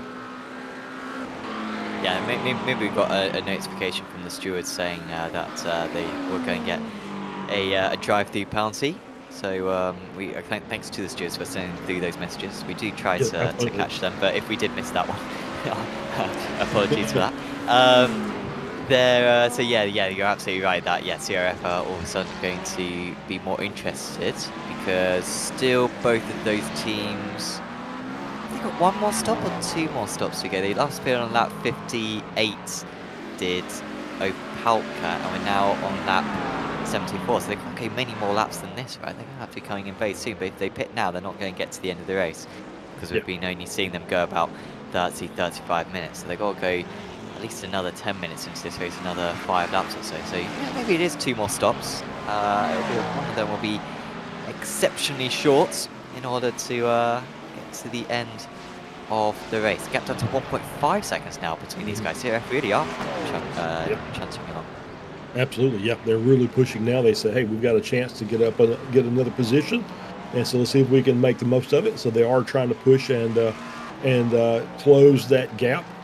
I will say this, I'm going to throw an iRacing rumor at you, Sam. I don't know if you've heard this or not, but I've heard this through through a team member, who has been talking with one of the bigger series administrators, who's been talking with someone in iRacing management regarding changes. That's very close. Regarding changes to road racing in their full course yellow, non-existent full Yes. course yellow system. Well, in the So- development notes, of course, they did say, I can't remember what the exact phrase was, but it ended with an ellipse, a dot, dot, dot. So it was very much all more to come. And so, yeah, they did heavily hint that they're going to look at that. And in some of the other development notes as well, they've been mentioning how they've got someone, like a new employee who's got experience when it comes to that sort of race control side of things. So, yeah, I think it'll be coming. I'm not going to hold my breath. I think a couple of years away might still be when it's finally released. But yeah, that would be a total game changer for series like this, as we see Go and overtake Penguin RC. That's actually an important move there, because these guys are on the really same strat. So that's a big move there up into P3. Looking like a lot faster right now is Nicholas compared to Brian, but we'll see if that switches back before the end of the race. But yeah, for those who aren't aware, safety cars take a phenomenal amount of effort when it comes to road racing on iRacing. You can't use the default one, because that messes up the multi-class aspect of it. It means that, oh no, these guys have collided. This is Bear Pope and Echelon Sim Sport. And these guys aren't even in the same race. Echelon have got to make one extra pit stop compared to Bear Pope, but they've had a mess at the hairpin. They really have. That was very strange that they were basically side by side coming through. We're going to get the replay here from Samuli as they're working their way out of Degner 2. Down a little short shoot here. And this is just a Bear Pope just overslowing a little bit. Yeah, I think he maybe got the braking wrong and overslowed, and then 46 said, you know what, I think I've got a line on the inside there, and then that line just kind of went away in a hurry there, and so contact between both those cars, and of course held both of them up. Don't really see any damage on the cars, so it was a pretty low speed contact, to be fair, because we were pretty deep into the braking zone. But yeah, that, obviously got to be thinking about things like that, as you said, where they're a pit cycle or a little pit stop off. So not really a race between these cars currently. Just in the on the account that they're just close together on the track, and that just says, oh, that car is in front of me for position, but kind of not really. So it's one of those that's unfortunate, and we'll see if anything that comes out of it. Once again, we'll leave that to the stewards to make those determinations as these cars continue on. I'm not even sure if it was like a deliberate move. Like you said, the car head may have been very, very slow. So yeah, we'll see what they think. But yeah, good speed for Echelon Sim Sport. Of course, we heard a little bit earlier on how they're having issues with a driver change earlier on, but they've come back well. And I was saying that they were on a different pit stop sequence, but it might be because they pitted 17 laps difference to one another. But I feel like that maybe they will have to pit both one more time. We've got 45 minutes to go. That's way wide through spin. That's not going to lose him any time, but well, lose him a little bit of time. But yeah, they've both got one more pit stop, I think, to go. So maybe it's a fight, but at that pit stop, their people will be able to take much less fuel. Because they've got much more fuel in the tank right now. They'll be able to go much further. I wonder if Echelon actually might even pit on this lap. If they do, then they could get to the end of the race from here. It's far. It's 44 minutes. But they're able to go another lap. The very edge of it. I would agree with that. It's the very edge of the fuel window there for the LMP2 car. So I figure a couple more laps and they'll be well in, and they should be able to just finish the race with this one more stop. They've got good pace as well right now. Like on that last lap, they were 2 seconds faster than the car ahead, 3 seconds faster than the car 2 cars ahead. Maybe that's traffic, but yeah, they've got a lot of pace right now. Maybe it's everyone else is sort of taking the longer stop alongside there for the GTPs. But of course, yeah, with those LMP2s with the 3 tyre stops, maybe they're on fresh tyres and everyone else is on a set of tyres which are 2 stints older or 1 stint older. I'm not quite sure, but they're very quick right now. That team has FFSR again. Back in. Last time they came through was for a drive-through penalty. Let's see if this is for a stop. Not sure. Not. There we go. All right. So fuel stop in for Team FFSR with 43 minutes left. That's going to leave them about 10 minutes or so short of the end of the race. Thomas Engelbuff comes into the car for the final little bit, final 43 minutes or so, as Ludovic Jarrett, virtual drivers by Thrustmaster, works his way around, picks up P5, and he will have, I think, all the LMDH cars still have one more stop to make. So at least, just depending on where everybody comes out, will determine whether or not they're going to have that little 10-minute or so splash at the end they're going to have to take, as Jarrett is still just powering through this field here, just having a great run. Obviously the penalties hurt, and it's the reason they're in P5 and not up there battling for P3. But you have to get, if you get the penalty, you have to pay the price and do the best you can after that.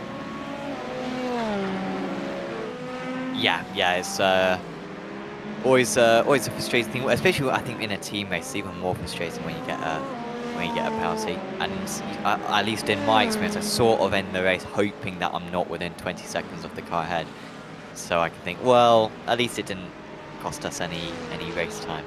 Or at least it didn't cost us any positions.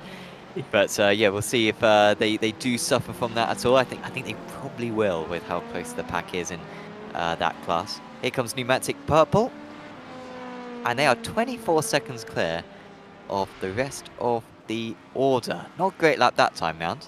In the 53s, we have seen cars as low as the low 51s. And I think the track conditions are pretty good. I think it's only getting cooler and cooler right now, which tends to improve the performance of the cars. It's actually the same, isn't it? Even though it's getting later in the day, it's still 74 degrees. Yeah, it's still, air temp's still around the same, but the track actually has cooled off a little bit. Okay. From the start of the race. When we looked at it earlier, it was at 78, now down to 76. So it's about 1 degree Celsius. So it's not a lot, but it is cooling off, which obviously will make the once you get the heat in the tires, will make the car just much better through the corners. It'll really let the car just work into the track, not slide around near as much. As we see the Solpec car, the overall leader, coming in for their stop with 40 minutes to go in this race, and we still probably can't make that, can they? They cannot make it to the end. But what really caught my eye was the fact that the virtual driver's car is still in the pits. Oh yes. Well, they have been in the wars, haven't they? They have. Various incidents, so maybe they're having to take some repairs. But yeah, you're absolutely right. Or it could just be a penalty. If they come out of the pits in 10 seconds, then it was probably just a pit lane entry penalty. Yeah, that would agree with that. That sounds exactly right. We see Jared Bridwell inheriting the overall race lead as Solpec has come into the pits. They're out. It was 10 seconds. Okay. So yeah, I think it was a pit lane speeding penalty. Yep. Who's going to come out ahead? This is not for position. This is a lap between these cars, and ahead go Solpec. So will Solpec win this race then, or are D going to snatch it? Because yeah, of course, we think that Solpec have got to pit again, but RD maybe only have one more stop to go. It's it's very interesting. It depends on when RD comes in. They're still about, I would say, I think they were coming in at the 33-minute mark. So we're at the 2:26-ish. So we get to the 2 hour, 26, 27 minutes, and RD still hasn't come into the pits. I think that's a good sign that they're in the driver's seat for the race win. So we'll just have to wait and see what happens, but there hasn't been many laps in amongst the LMDH class where there's a big gap in their pit strategies. It's generally, as I'm looking at it, it's generally, you know, a 3-lap window or so. So yeah, it's just kind of strange to see how this is all going to play out. But yeah, so we're kind of watching the clock a little bit, and I think we've done this pretty much every race as we get into this last hour. Once we get past that hour mark and we see how many GT3s are going to get past that final hour mark, how many of these cars, as we're watching the pit windows, you know, cycle through, where these cars come in relation to that clock. Everything becomes clear the closer we get to the end of the race, and this last hour is usually pretty dramatic in the changes that happen amongst the leaderboard.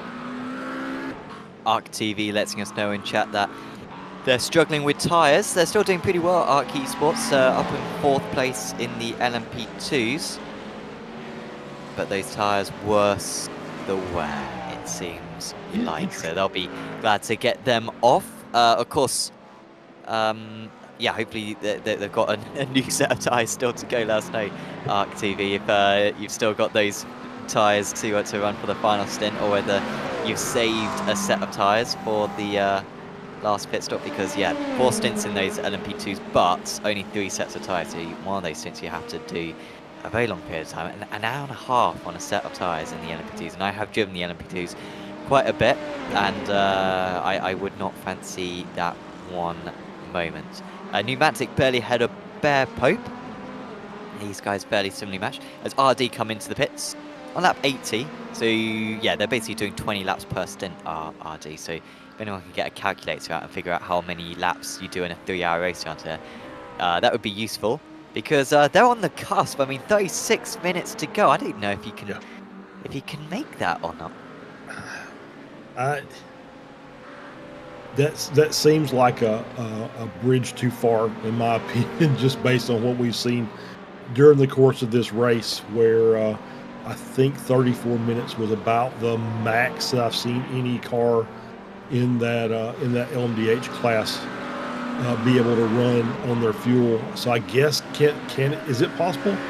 Yeah, but I don't know if it's feasible. So I think it's possible they could probably run the race and get to the end without stopping again, but I don't know what their lap times are going to look like because of it. So, and once again, it's one of those that they do have that, and especially with Solpec, knowing that Solpec's got to stop and they're 4 seconds behind you. I'm sorry, they're 13 seconds ahead of you. You know, it's they're going to lose probably 15 or 20 seconds in their pit stop. So there's not a lot of room for error there. As we see the 100 car who's inherited the lead, they're getting close to being able to make it to the end. Yeah. I mean, maybe it will fall into their laps potentially in all this, albeit Solpec are very close behind, aren't they? So I guess Solpec will probably beat them out no matter what 100 Force do. This is very fun. I mean, I think 100 Force will be able to go a few more laps actually. But yeah, it will be, Solpec will probably almost certainly pit again. I think RD will try to make it, but it is tough, and especially like, you know, we can say 36 minutes to the end of the race, but of course if you cross the line with 20 seconds to go, well then that's an extra lap, minute and 40, and yeah, when you're talking about trying to save 2 laps of fuel, and all of a sudden 3 laps of fuel comes up, then it can be very problematic. So yeah, it's fine margins. Yeah, it really is. As some 100 Forces around again, they stopped last on lap 63, so they're on their 18th lap here in this fuel stint. So they'll soldier on. Solpec is the gap doesn't look like hasn't fallen off very much. Actually, the 100 Force was about 10th and a half faster last lap. So, you know, provided we don't get either one of these cars gets caught in a bad situation with lap traffic, now the gap is actually starting to drop significantly. And that may be just the traffic that I just mentioned. As they were working through, the overall leader was working through the Degners behind Go Win Racing Ruby there, as well as the Bear Pope number 322. So I think that's cost him a second or so, but then that gets applied back to Solpeck, as he's had to do the same thing through the hairpin. So, traffic giveth and traffic taketh. We talk about this all the time, how traffic management is as critical to a multi-class race as tires or fuel or any other strategy. It's just being able to work your way through the traffic and minimizing that lost time as you're having to deal with slower cars and slower sections of the track. You're going to lose a little bit of time here. RD, as Pneumatic Motorsports Blue come into the pits. Also just been looking for a moment at the GT3 Pros, because we have definitely got some pit stops still to go in that category. I think Michael Hooper for Bear Pope Workers Union, who are currently the leaders in the GT3 Pros, will be coming into the pits fairly soon. Oh, that's a move! Through go German Pitbulls Racing Hotel. A little bit of a hesitancy there from RD, and German Pitbulls had a brilliant run through 130R, and they stormed their way through. That was quite the effort there from Julian Kramer. It really was. That was a great move, and that's one of those that it's how aggressive do you want to be.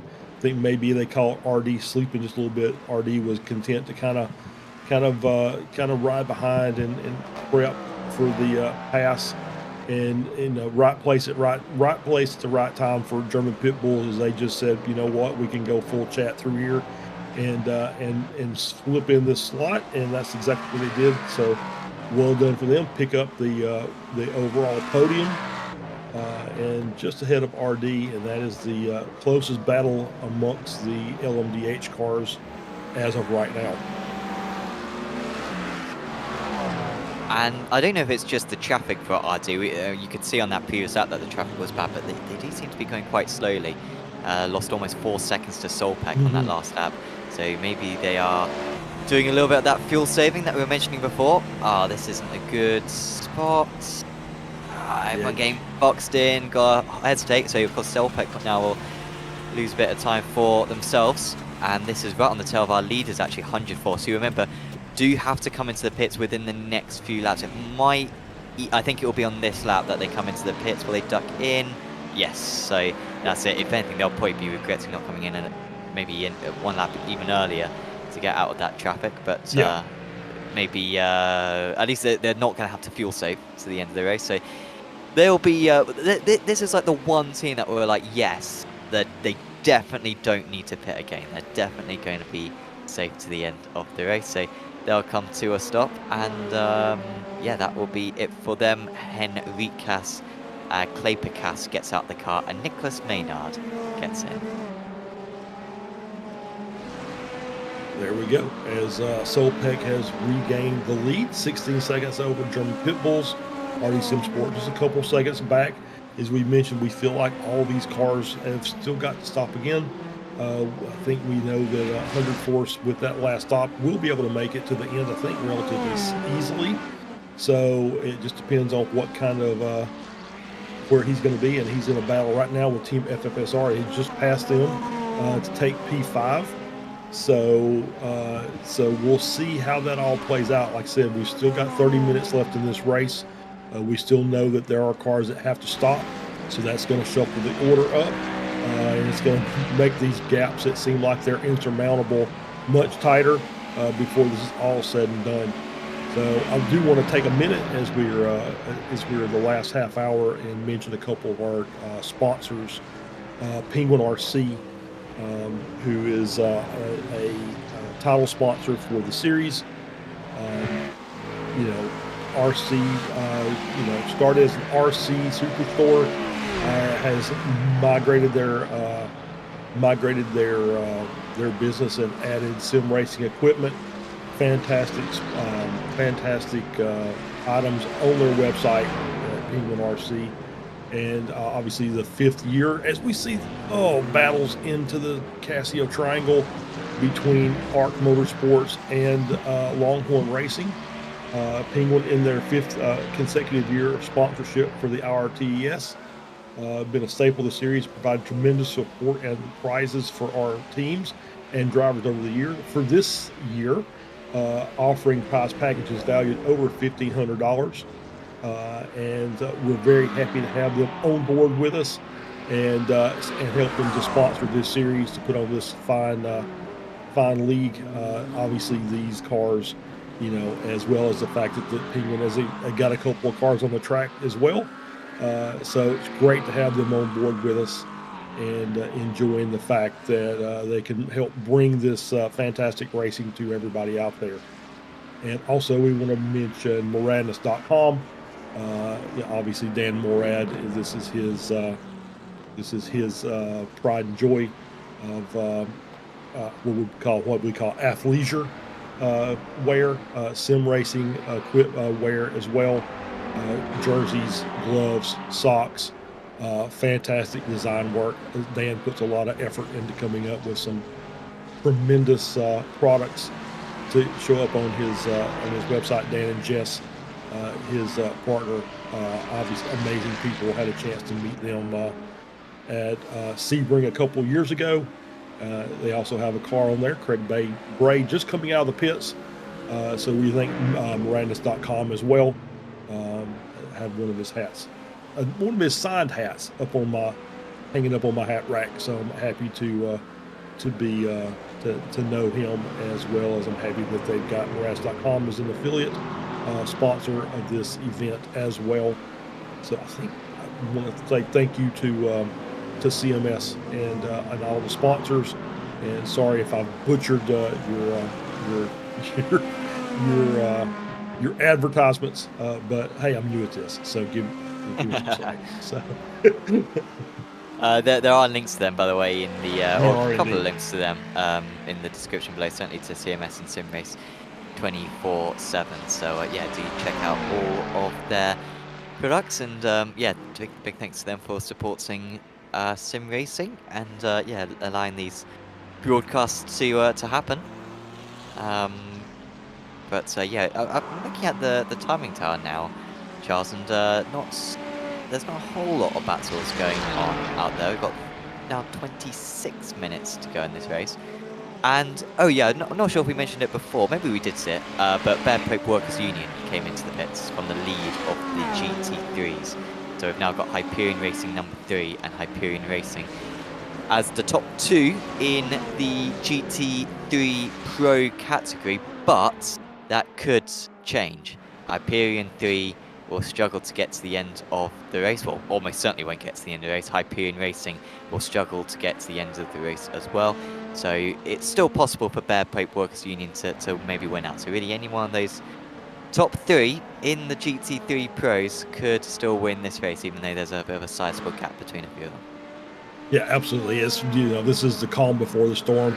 As we get into this last half hour of the race, and we knowing that people are on different strategies involving their fuel, things are going to change relatively quickly here. As we're on with Punk Crew Blue, who has a nice sizable gap to Punk Crew Gold, running 1 and 2. Bear Pro Tipo has kind of fallen off. They were up there kind of battling with Punk Crew Gold. Pneumatic is down there as well, 36 seconds back, running in 3rd. So it's still, I think, not quite settled yet. I think that we may have, I think maybe the LMP2 class may be a done deal unless something happens. It looks like Punk Crew Blues kind of got the advantage there. But I think the rest of them are still up for grabs. I think that the last few minutes of this race will change things dramatically as we get down to that final little bit where these quick stops there. Ooh, very close there with FFSR 100 force. Obviously, it's still a battle for P5 in the LMDH class. Working their way through Dunlop, coming down into the Degners. You can see the Porsche handling the Degner quite well up there, actually, to be fair. Doing a good job through that little section of track. Oh, very close. Off 100 force. Well, they were so busy trying to avoid the GTD, then it turned into a case of avoiding the GTP. And then they had to go off themselves. That was just not the smartest there from Nicholas, really. Because he put himself into a pretty dangerous position in the first place, and then I think just almost got distracted so much focusing on not hitting the GTD that he missed the GTP ahead of him, braking earlier. Yeah, absolutely. I think the GT3 kind of moved toward the center of the track as he was coming through that little kink there, coming into, and which kind of obviously your vision, even though you're kind of focused forward in the car that you're chasing, you see a car like that kind of move towards you, you're going to have to react to it. I think he got very wide over in the outside of that corner. I think actually as he got into the brake zone, it got into the marbles a little bit as well. The marbles are starting to build quite a bit on the outside edges of the track, and I think that did not help him get that car stopped in the least. And so managed to catch the car. I don't think there was any contact with anybody. Obviously, it took a little bit of steam out of that battle that he had going on with the car in front. Echelon SimSport have overtaken SimHQ Motorsports White at Spoon.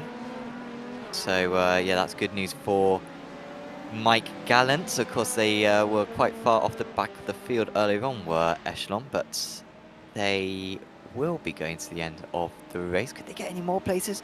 It won't be too far off Team FSR, Maison, Carrie, Dubai at the end, but there's 58 seconds. I think they've got another pit stops to make, but I think there'll still be about a 20-second gap between those cars, even when that is made. So that'll probably be it for these two cars. They've got Blue Chip Racing Black quite far behind as well, who I don't think they'll need to worry about.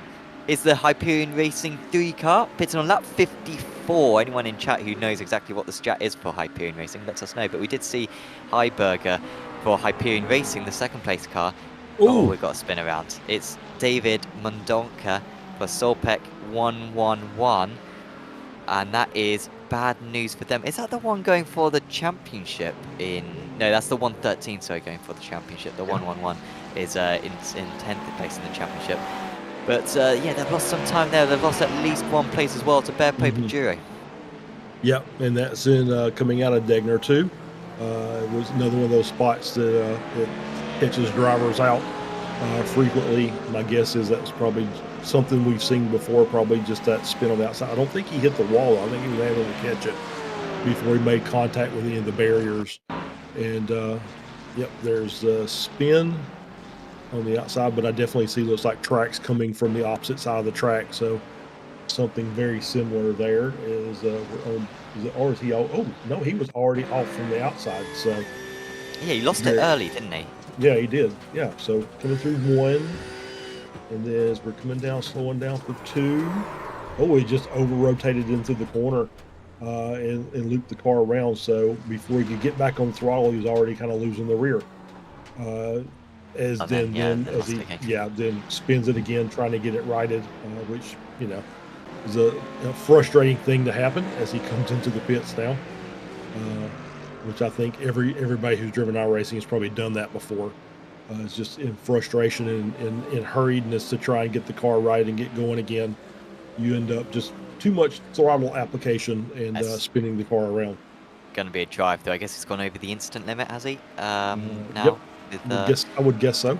With that mistake, so the drives are... Oh, man, it is tough, isn't it? 20 instants before you get a drive-through, and it's 36 where you get disqualified. So this track isn't too bad for those off-checks, but yeah, you really need to train yourself in practice to not pick up any, because 20 over the course of 3 hours is pretty tough, especially, of course, when you're doing multi-class racing and 4Xs can be very, very possible. So we're currently watching Fendi just ahead of Solpec Precision. Both these cars are going to get to the end of the race, I think. Yeah. But yeah, of course, Solpec with that pit stop or drive through a moment ago, and they're going to try to get that place straight away. Yeah, absolutely going to try and get that spot back, and he's got the run and works his way around the outside of the hairpin to make that pass over Fendi. You see, I think that's pink coming through in the GTP Cadillac. works his way through. David Holthammer drops down. Still running in P2. So obviously that pass on Solpeck was the pro car, but not for a position in the AM class. So not so much to worry about there. But he does have to worry about this car, which is a Longhorn Racing Carbon car. Brett Stevens is only about a second behind, and that is a battle for P2 in class. So he'll have to keep his eye out. And there's a further the Penguin RC car is also back there, another 2 seconds back. So they're not out of it just quite yet either, at least for the podium. So has a little bit of work left to do to get up there. Brian Song in the McLaren there for Penguin RC. Hyperion 3 into the pits. Okay. This could be close between them and Bear Pope. Bear Pope currently in 3rd place. Currently heading down the back straight. This should be a very, very quick stop. Yeah, maybe they should stay ahead, right? They should remain ahead. Should Hyperion 3. They've done well at building a gap. Okay, 14.3. Yep, should be good to go. It's gonna be closer than we might think. We'll get the timing updates here as we go. Yeah, Hooper just starting another lap now, so he is on the same straight. He's probably got a sight, even though it's very dark here at Suzuka now. Yeah. Probably just about see the braking lights, but the gap is 5.5 seconds then, so good work there from Hyperion Racing 3 with the extra, oh sorry, not with the extra pit stop, but with the same number of pit stops, but going much further in this race. And of course it comes down now, what are Hyperion going to do? Hyperion, we believe, are going to need to pit, but probably in about 3 laps time, I think, which is about 5 minutes before they're going to need to pit for their last pit stop. They were, I think, 5 seconds behind were Hyperion Racing, behind Hyperion Racing 3, but maybe they'll take 5 seconds less of fuel. So this is going to be really close between the teammates, and Bear Pope obviously are there as well to pick up the pieces. Also, I think we saw the Hyperion Racing 3 car did not take tyres, so they'll be hoping that they got decent tyre life to take them through to the last 17 minutes. Yeah, I think that's the strat. As we'll see how far Hyperion Racing, the 44 car, how far he can stretch to the end of it. He was, I think, if I remember correctly, I think he had gone 2 laps longer, so his last pit stop was 2 laps later than his team car of Hyperion 3. So as we go through here, he'll have to take a little less fuel.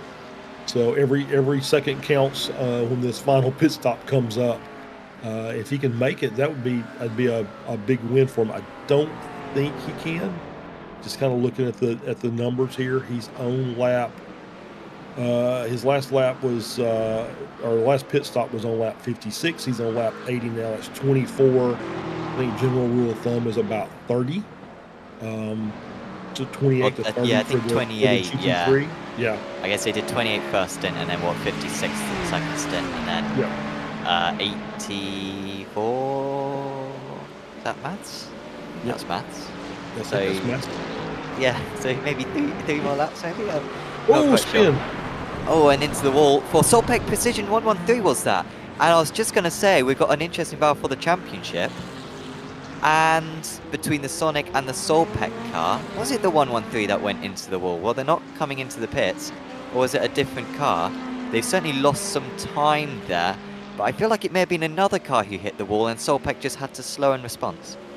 Was it a Porsche? Is the first question. Let's see. So it's the Solpeck 113. We're on board with them. Was it them that came through? It was. Yeah, on the curb, into the wall. That was a huge hit, and yet you can barely see anything on the car. Oh, and then that was a second blue. hit. And that was with our LMP2 leader. Right, exactly. Yeah, Punk Crew Blue leading the LMP2 class. And so, yeah, it was a glancing blow. It was a hard hit, but it was a kind of a glancing blow. So maybe not as much damage as we would think. But these can almost be worse, can't they? Because it was into the corner of the car. So I think that's a miracle if he's got away with I mean, like again, it's dark now, but it's Right. difficult to see, but like it looks like there's basically no damage. But that's a bit massive for the championship because they were right behind Sonic Racing, and going into this round, Sonic Racing were 1 point ahead at the top of the championship. And so had Solpec been able to overtake, and well, they could still overtake, then that would tie up the championship with 1 round to go. I think as it stands, the championship lead would be up to 2 points. So that was really important, and they were catching as well. I think they were faster than Sonic, and their pace on this lap is fine. It's not stellar, but I think it's basically the same as what it was. So it's clearly the damage. I don't understand, Charles. I don't understand how he hasn't got damage from that. Yeah, exactly. I'm thinking the same thing. Is normally you hit those tire barriers. The tire barriers are softer than concrete, but they're not just. It's not like it's not like a trampoline where it's just going to kick you back. Although that's really kind of what it looked like. To be fair, it's like it just kind of ricocheted off of that tire barrier and back out into the track. And then had the contact with Punk Crew Blue, and I'm also kind of watching to make sure that they don't have damage as well. It doesn't look like their gap back to Punk Crew Gold is diminishing by just leaps and bounds. So maybe no damage on that 22 car as well, because obviously they made contact on the fronts, and obviously we realize if you start putting dents on the front of that LMP2, it really reduces the aero performance of that car. So you have to be very careful with it. But so far, so good. They look like they're okay as well. So very interesting how we had 2 cars in incidents, and neither one seems to be the worst for wear, at least at this point. As Bear Prototipo is now in the pits for their final stop of the race. And our leaders in the GT3 are into the pits as well, Hyperion Racing. So this is going to be important. Turns out that I wasn't doing maths. I only got to lap 82. I thought maybe they'd go to a lap, or maybe they got to lap 83. Yeah. But anyway, they're into the pits. That's what matters. And so it will be close between their teammates and themselves. As 100 Force, did they make a mistake? They seemed a bit slow coming out of the hairpin. I was going to say, yeah, we're very wide coming out of the hairpin, so we'll see as they're coming back down the little short chute here going into the hairpin. Still that same thing. It's the same thing. He had a LMP2 in front of him. He had a GT car on the left-hand side, and it just kind of threw off his rhythm as he was on the outside of the track there at the hairpin, and just kind of missed his braking point a little bit. It was super close between the Hyperion Racing cars and the GT3s. I don't know if we could roll it back 30 seconds or so, but Dirk Heiberger just came out of the pits, and Hyperion Racing have stayed ahead, but they were alongside into turn 1. So Hyperion Racing lead in the GT3s still. They have overcut the Hyperion Racing 3 machine, but yeah, like I said, they were alongside as Hyperion came out of the pits into turn 1. The question is now, can the Bryce Rodriguez car overtake in the time remaining? I think they are very evenly matched, so I think it will be tough. Yeah, I think you're right. I think it is going to be a very even fight. So it'll be, I'm sure that the team bosses back at Hyperion Racing said, look, you guys can race all you want, just don't wreck each other. We want to come out of this with a 1-2. I don't really care which order that's in, but we want to come out of this with a 1-2. So we don't want to give up points here at the end, because we're going to wreck ourselves with our team car. So I'm sure they'll be racing as hard as they can race, but cleanly as they can as well. Yeah, I think it's that element of racing cleanly, which is going to make overtaking so tricky around a circuit like this, where you do have to get your elbows out. You got to maybe send it into Casio Triangle or into the hairpin. They can sometimes be the best places to overtake, and I seriously doubt his teammates are going to be doing anything like that. We've just had a change for 3rd place in the AMS, by the way, because this man, David Holzhammer, has had an off for Fendi Racing. Because they are 2nd place in the championship, are Fendi, but they would be losing a few points today. Here is how it happened. It was through the S's, and looks like it's going to be all by themselves. Yeah, a big over-rotation. Yeah. And they've avoided the wall. Again, the gravel helping them out. Woo! Very nice. That was very, very close, but well managed to avoid the wall. Once again, gravel doing its job. But yeah, just kind of got on that curb on the inside. I don't know if maybe hooked the car a little bit and helped the car rotate a little more than he expected it to. But yeah, got out of shape, but was able to hold it. Lost a little bit of time, but back on the track and still fighting. We're back on board here with the Hyperion cars. We're on board here with Hyperion 3 running in second, right behind their teammate, Hyperion Racing in the 44. They're coming out of the hairpin, working their way through 200R. As we see the RD SimSport car go by. Currently running in P2. German Pit Bulls right behind them, so that's a battle for P2 in the class of the LMDH category. So we got some good podium battles still going here with a little under 8 minutes left in the race. And you can just see this not much difference between these two cars. Gap still 0.4 of a second as we're coming down through 130R. Hear the lift as they go through. That's the thing that catches the Porsches out most of the time, is that little bit of lift there. Letting the car breathe as they work their way through Casio Triangle. Yeah, just like there's any difference in these two cars. It was like the same driver could be driving both at the same time.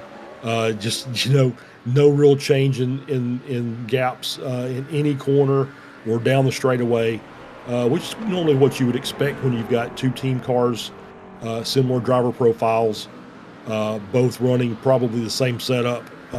So, you know, everybody kind of knows what that car is going to do, and so it's going to make it. It's going to be somebody making a mistake that's going to end up changing that position if Heiberger in the 44 makes a critical error here. Doesn't have to be much. Could just be you know, over rotation, having to catch the car and lift a little bit or missing the braking point. That could be the difference between getting a P1 and a P2. The GTP leader is into the pits. Pat Pelchat for Solpec Precision Racing 110. And they built a pretty good gap. We thought that they were going to have to pit again. RD, we're fairly comfortable, are not going to need to pit again. I think Solpec should be fine. I mean, they're 47 seconds clear, so yeah, this is looking good for them. They are going to take... They're on the tracks, were they? I think they're staying still.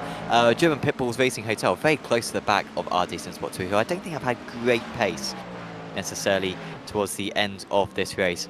And it's sort of squandered any shot that they had at the win, because Solpec had come back out, and they are, I'm not quite sure how far ahead, but I think it's a good 25 seconds. Yeah, we'll see as that the gap closes, as the SDK software starts figuring out and calculating everything. It does math far better than you or I do, Sam, for sure. So looks like the gap's going to settle out at about 18 seconds. So he lost a little bit of time to the cars behind, but only a couple seconds, and he had it to give up. So easy done there. So I think that one may be settled as far as the overall race win, barring, you know, any kind of weirdness between. So he's still got a lap traffic, and so the battle is going to be between RD SimSport and German Pit Bulls, who were still about 2 seconds apart on track, with about 5 minutes left. And this is a tough circuit at night, because there's not a whole lot of track lighting. I'm not sure if there's any track lighting. I know iRacing, yeah, like they were sort of adding a few in the early days, didn't they? And then I feel like they sort of forgot about it in about 2020 or 2021, and we sort of just had the same tracks with the same lighting since. But yeah, I don't see any trackside lighting, so they've pretty much just got their headlights to illuminate the circuit. Fortunately, there are loads of other cars still out there on circuit, so I guess that makes it a little bit less painful. Julian Vetzi for Virtual Drivers by Dustmaster have come in for their last stop. It's not been a good race for them. It looks like they will remain in P7 with a 7-second pit stop for them. But so not too many other cars now who still need to make a pit stop. This team don't need to make a pit stop, it seems. After their contact earlier on, they seem to be absolutely fine. It's going to be another race win for the Punk Crew Blue, who have been really dominant in this championship. 15 points ahead going into this round, and with Echelon having a struggling round, standing 6th place, that's going to be... I'm not sure if it's going to be insurmountable. I don't think they will win the championship today, but it will literally be a case that they just have to finish the last race and they'll win the title. There you go. Yeah, that's a good position to be in. So I'm kind of watching the board here. We still talk about the Hyperion Racing cars that are battling for the GT Pro class. GT3M looks like it's going to be going racing Ruby. However, we still got that battle now. Could this change? I was just saying that, Punk Crew Blue aren't going to need to come into the pits, but this could be important. Don't take tyres, guys. Just take a little bit of fuel. And, well, the Punk Crew Gold are quite close behind. And I think Punk Crew Gold are going to take the lead of the race here, because Punk Crew Blue, I believe, have under-fueled. Yep. And that is enough to change it. My goodness, 2.8 seconds. And as long as the gold car doesn't need to pit again, they should hold on to this race win. It appears so, but obviously we've got some traffic that Punk Crew Gold is kind of embattled in with one of the lap down LMP2s to make that a little difficult for him to navigate around, but managed to get that done. So it's going to be, if the blue car has got any pace at all, he's going to have to use every millisecond of it to, as we see a 100 force penalty, 10-second time penalty for avoidable contact. That'll be added at the end of the race. So that will lose them a place. That'll lose them a spot. Yep, they'll drop from 4th to 5th. And I'm still watching that battle between RT Sport and German Pit Bulls. This now gap is they're even on the track. They're fighting for position. Oh, this is super close. And German Pit Bulls Racing have overtaken outside through first curve. And they have come back really strongly in the second half of this race. Charged down RT Sport 2 and are up into 2nd place now. What a fantastic maneuver. I think it's taken them a little while. They've been sat right on the tail of the number 60 machine for a good 10-15 minutes. And with a couple of minutes to go, they've delivered. They have indeed. They've had a great run up the field, up 3 positions from the start of the race. And done a fantastic job. They've made that move and made it stick. Starting to stretch that gap out. It's almost up to a 2nd already. So it looks like they've got the pace to be able to hold on here. Provided, like once again, we caveat that with you gotta hit your marks. So and make sure everything goes as smoothly as you can. But obviously with pace, they do have the pace advantage, it appears. And so just can be a matter of hitting your marks and navigating the traffic. As the gap, I'm still kind of watching the gap between Punk Crew Gold and Blue, and that has dropped down to under 3 seconds now.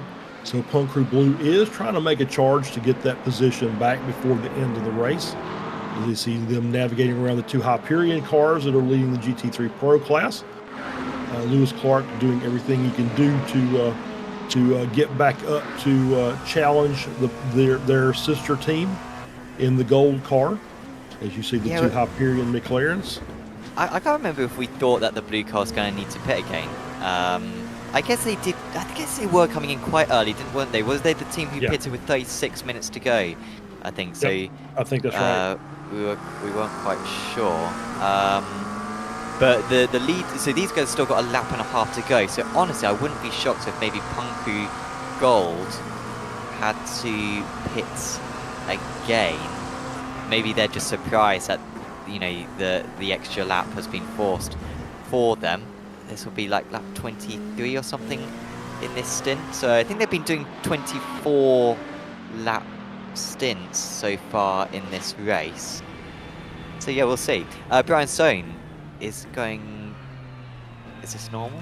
It seems slow. It seems really slow for Penguin RC GT3. Are they going to come into the pits?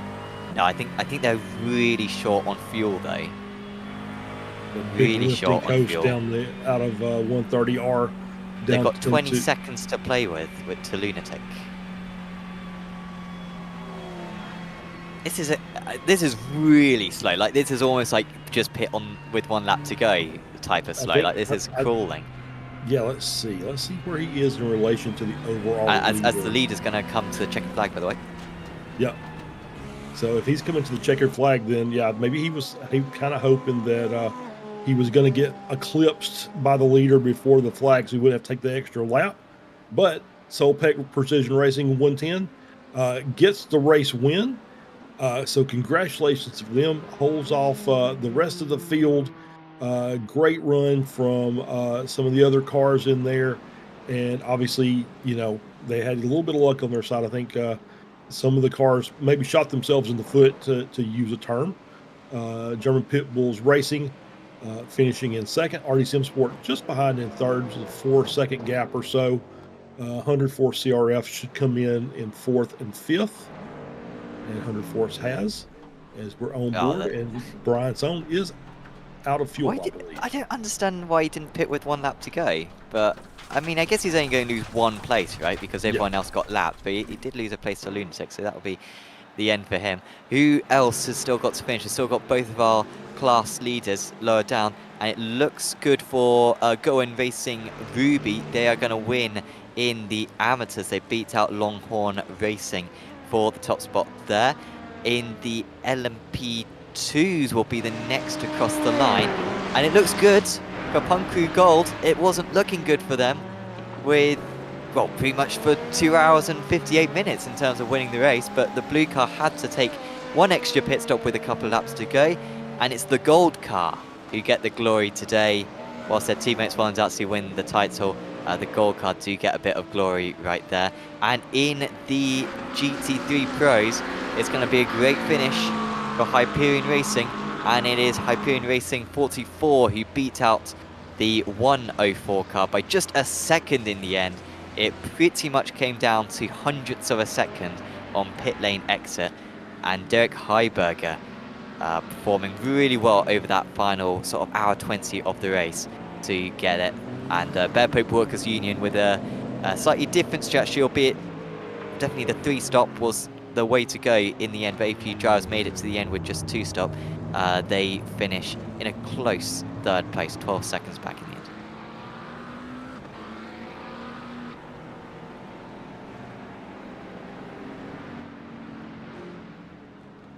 So that is all the drivers across the line. I think that is everyone, and we will have hopefully a couple of interviews with the drivers post-race. You can see a bit of coordination there between the Hyperion racing cars. Hopefully they get some Team good photos. shots. Unfortunately, they can't see too much. Yeah, I think they were pretty close enough together during the course of the race to get some good team photos out of that. So yeah, great job by everybody. It was once again another great race. Still lots of drama, lots of strategy that doesn't play out to the end of the race, which is what I like. I mean, we're sitting here for a 3 or 4 hour race, and then everybody's all the leaders win by 20 seconds. There's no fun in that. So it's good to see some drama amongst all of them as we'll go down through the race results here. Solpec Racing 110 takes the overall race win. German Pit Bulls Racing finishes in second. RD Sim Sport 2 finishes in third. That's your overall podium. 104s finishes in fourth. CRF Motorsports fifth. Team FFSR in sixth. Virtual Drivers finishing seventh, 1 lap down. Solpec Precision 171 finishes eighth. Pneumatic Motorsports Blue finishes ninth. Punk Crew Pink in 10th. Hyperion Racing 2, the 944 in 11th. Punk Crew Gray, it finishes in 12th. We roll over to the LMP2 class. Punk Crew Gold takes the win over Punk Crew Blue. Those places reversed from the last race. Pneumatic Motorsports finishing third. Bear Prototipo in fourth. Team FFSR Maison Carré Dubai in fifth. Echelon Sim Sport in 6th, Sim HQ Motorsport White in 7th, Blue Chip Racing Black in 8th, West Coast Racing Endurance early damage, had a good run going, and then damaged out, finishing in 9th.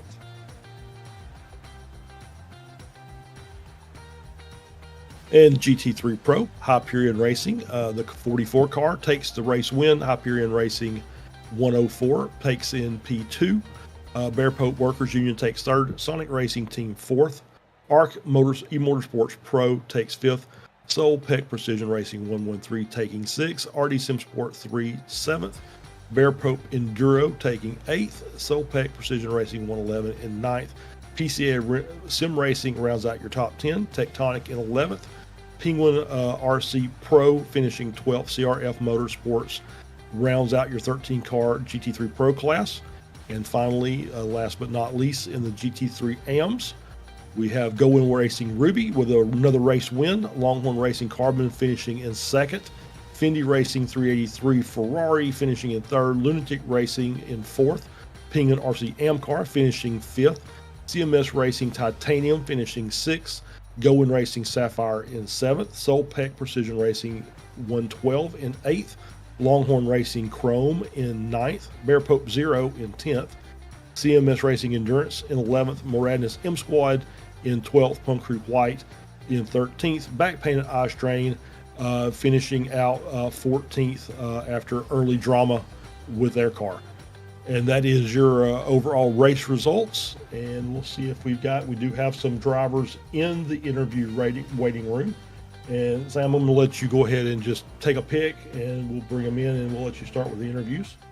Oh, thank you very much. Well, I will first drag up Pat Pelchat and David Aguado, who join us now because they're racing in the winning 110 car in the LMDH category.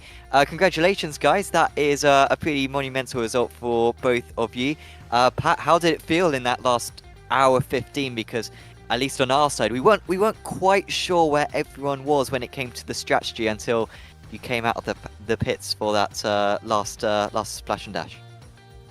I mean, we knew that we didn't save. To be honest, we didn't focus too much on saving fuel, so we ended up with a splash and dash at the end. But coming out of our second to last pit stop, we were close to another car, so I knew that once that car was gonna get in the pits, I really had to push and pull the lap time so I could pull the gap to it. Something happened to them, I think, but we got the glitch with the tires in the two last pit stop. We were not supposed to have tires for those stops, and the car went up on the jacks again. So weird stuff, but pretty happy, man. We pulled it off. Absolutely. And David, when you were in the car earlier on in the race, how was it dealing with the traffic out there? Because this isn't an easy one when it comes to the GTDs and the LMP2s. No, Suzuka is never easy, but everybody behaved well. Everybody was great, courteous, left room, and honestly, I don't have any complaints this race, to be honest. I thought everybody was spectacular.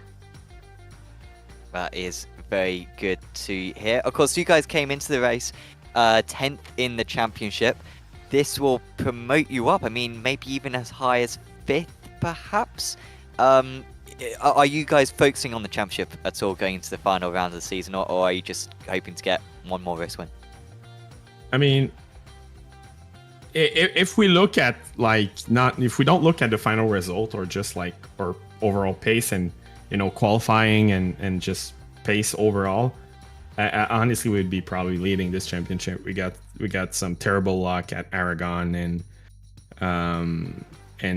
also at Algarve where we got taken out. So pace has been there like all season, and it's just unfortunate circumstances just pull us out of the championship. So we're just going in there, just doing our best and aiming for the win as we always do. I think pace was there.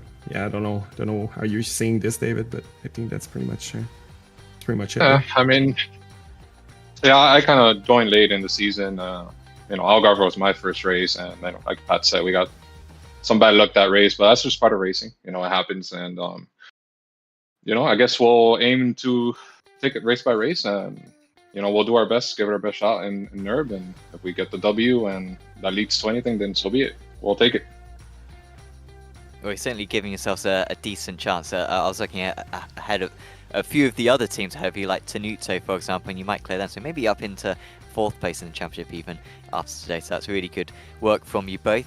Is there anyone you want to give a shout out to? Gonna give out a shout out to our team, Solpec Precision Racing, always there to support us greatly. We have a couple sponsor, Birdsey. We have RDoc too. And my teammates, like they're from the 171 car. They always support working on the setup and making the preparation as smooth as possible for those races. So yeah, our team. Awesome. Well, thanks for having a chat with us, guys, and best of luck. You can end the season on a high next time. I thank you. Thank you. See ya. That was our Solpec Precision Racing 110 team there, your winners in the LMDH standings. Next up, who are we going to have a chat with, Charles? Let's bring in Eli Singh, the winner from the LMP2 class, Punk Crew Gold. And Eli, congratulations on the win. So thank you. Another 1-2 for the Punk Crew team. And yes, so talk about your race. It was a pretty I won't say it was an exciting race, but it could have been a lot worse than it was. I think it was a very good race that a lot of the drivers should be kind of hanging their hats on as a really good battle, but not a lot of attrition today. No, I mean, honestly, the whole LMP2 class survived really well. I think they were in general, I noticed today, it just seemed to be a lot less. Sending is the wrong word, but there was a lot of preservation in mind, which obviously worked out for all teams, not just for us. And I gotta say, the race was very up and down. I had my own silly skill issues that kind of put us a little bit far back after I get pole for the first time of the season. It was a great lap, and then I forget to start it in first. I started in second, got gapped super hard by second and third, and so had to do a lot of work to come back. Had a little spin, but once we hard charged like crazy in that second stint, we were back up to fighting with P2, and then it was Tappy's turn to go crush it, and he did an incredible job. Yeah, absolutely. I think it was a great race by both of you guys. And I think you get a little bit of a help from your other car in the team, the blue car, with having to take the late race pit stop to get a splash so they could finish the race. Were you guys aware of that as you were going through, saying, "Hey, I think we've got a fuel advantage"? Oh yeah. We were voice chatting the whole time, and it was it was one of those things where I saved a lap of fuel at the very beginning because I was like, hey, I know these stints are around that 40-minute mark. If we can maybe get an extra lap here or there, we might be able to turn it into just 4 evens instead of having that splash and dash. And when I got out of the car the second time, I told Taphorn, I was like, hey, I'm not going to save the second stint. Can you save third and fourth? He's like, oh yeah, I got it. And that third stint, I think he saved 3 or 4 laps worth of fuel in a single stint. It was insane. He stood behind every single GT3, let them go, just stayed behind every single one, and it worked out great. Patience is what won that race for sure. There you go. I like hearing that, because that's what I always preach to my drivers is you got to be patient for these. Sometimes it's okay to be aggressive, but a lot of times it just doesn't work out. So, hey, congratulations to you and Andrew on the race win. And I'll let you go ahead and give any thanks or shout outs that you want to, and then we'll let you go and celebrate. Of course, yeah. Well, shout out obviously to the whole team. Every single Punk Crew driver has done a great job this season. They've all given it their all. And it's been really, really awesome running with everybody. Obviously, thanks to, all the sponsors here for both the series and also for us. Miranda Bigwood and Nick Pekin and all the homies. And it's just been a great time. Thanks for you guys as well for putting on a great broadcast as always. Really appreciate it. All right, Eli, thank you very much, and have a great day. Thanks so much. That's Eli Singh of Punk Crew Gold. Yeah, I think next up we will have a chat with our GT3 Pro winners, Derek Heiberger and Luke Wallace, who now join us. Congratulations, guys. That is a race won by the smallest of margins. Derek, that must have been heart and mouth when you came out of the pits alongside your teammates. I mean, what were you thinking in that moment? Yeah, side by side with the teammate, when you're coming out, the tires are a little bit worn, and it's also getting really dark really fast, so all of your reference points are starting to kind of go away. It was tough. Traffic didn't make it easy. There were a couple little dives by some of the prototypes into some less than ideal spots. So it was just eyes in the mirror, which I don't like to do very often, but just had to do what I had to do. Absolutely, it was good to hear you say that, and the fact that you guys were open to fighting and it wasn't a procession, and it was super close towards the end. Was there any temptation from you guys to try the 2-stop? We saw some teams try it, but it looked like our top 3 in the end were on the 3-stop. So do you think that was definitely the way to go? Yeah, we did a little bit of math, and it just looked like we'd end up gaining a bit more time, just go ahead and push, just taking a splash at the end. So that's what we ended up choosing, and it ended up to be right. Yeah, worked really well for you guys on that one. And then looking at the championship, I mean, 15 points behind going into this round from the championship lead. Of course, you'll gain a fair amount today. You'll move ahead of your teammates, the number 3 car, and up a couple of other places. What were you aiming for going into that final round of the season? Do you think like a top 3 in the championship could be possible? I guess we'll see where we end up. Luck didn't go our way at the start of this series, so we've got it turned around by the looks of it. 2 1-2s for the team in a row. So we're definitely on the up and up. We just got to see where we can finish next time out, and I guess the championship will fall where it falls. Well, you certainly have, the momentum behind your backs right now. It's good to see. Is there anyone you want to give a shout out to? Definitely a shout out to everyone at Hyperion. We do a lot of testing for these events, so just from setup work, just getting an idea on pace, it all helps. Huge shout out to our livery designer Tam Livery, our partners Sim Gaming Expo, and Luke, unless you have anyone else. Yeah. I mean, again, shout out to Hyperion. They just support us so well, and it's great racing for the team. Great. Well, thanks for having a chat with us, guys, and we'll see you back in a few weeks' time. All right, Thank see you you guys. That was the race-winning Hyperion Racing number 44 in the GT3s today. Charles, I think we have time for one more interview. Yep, let's bring in our race winner from the GT3 AMS, Nick Goen. We'll bring him into the chat here. And Nick, congratulations, another race victory in your class. So talk about your race. It was a pretty nice battle between, early it was the Ford Mustang of back pain and eye strain. They ran into some issues, but you guys had battles pretty much the entire 3-hour race. Yeah. Thanks. It feels good to bring yet another one home. The race was a lot of fun. We weren't really sure where we were going to end up. With the early on, the 7 and 77 definitely had some good pace there, and later on, I think it was the 30 car of Penguin RC was right there with us, especially at the beginning of the final stint. But we did some. Our whole team, us and Sapphire. Definitely took some extra time for practice this week, trying to figure out what strategy was going to work. We weren't sure if we had the overall pace just to push through the 3 stops with only 1 extra set of tires. So we figured to just take care of the tires, take care of the fuel, and just see how far we can extend. We figured out we were a lap short halfway through the middle stint, so went to hardcore fuel save mode to get that extra lap, and it paid out in the end. I think I crossed the line with less than a lap of fuel. Yeah, it just seemed like that we've seen in races previous this season that some of the GT3s were really good at fuel saving to get past that golden 1 hour mark, but it didn't seem like anybody in the GT3 class was able to extend their fuel runs to that point to where they felt like they could come in. They'd have to come in and take that final pit, the little splash and dash at the end.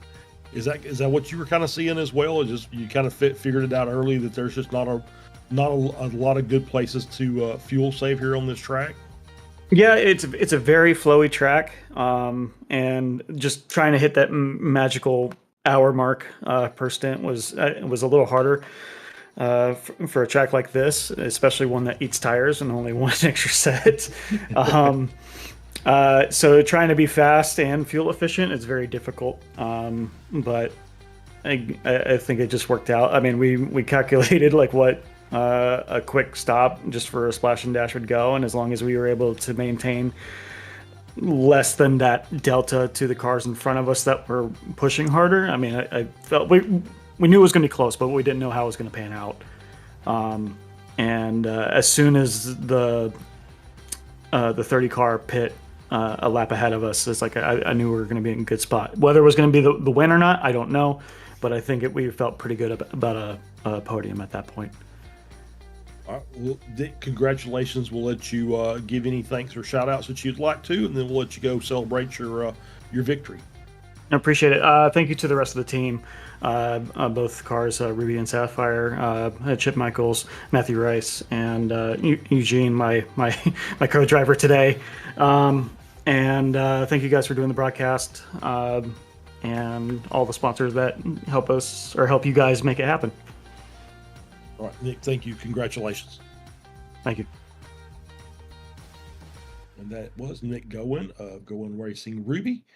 And we're going to, I think that's it for the interview. So we'll wrap this up in 1 month's time, thereabouts. April 6th, we'll be at our final event at the Nürburgring GP. Obviously, it's going to be drama filled, especially if they choose the wrong chicane. So it's it's a very challenging track. But it's a fun track. It's kind of similar to Suzuka, very flowy. Not a lot of places to make really clean overtakes.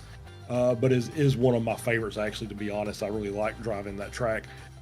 So we'll be looking for it then. So for everybody involved today, all of CMS, as well as their sponsors, Masterworks, Penguin RC, Mirandus.com, as well as our production genius back there, Samuli Kumo, keeping everything online for us. Thank you very much. Sam, thank you very much for coming in last minute and the mega assist. I do really appreciate it. I don't think that I could have made 3 hours by myself, and I'm not sure that I did as well as I could have done anyway. But that being said, I am Charles Beauchel with Sam Fitzpatrick, Samuli Kumo, Apex Racing TV. Thank you very much. We'll see you again very soon. Have a good day.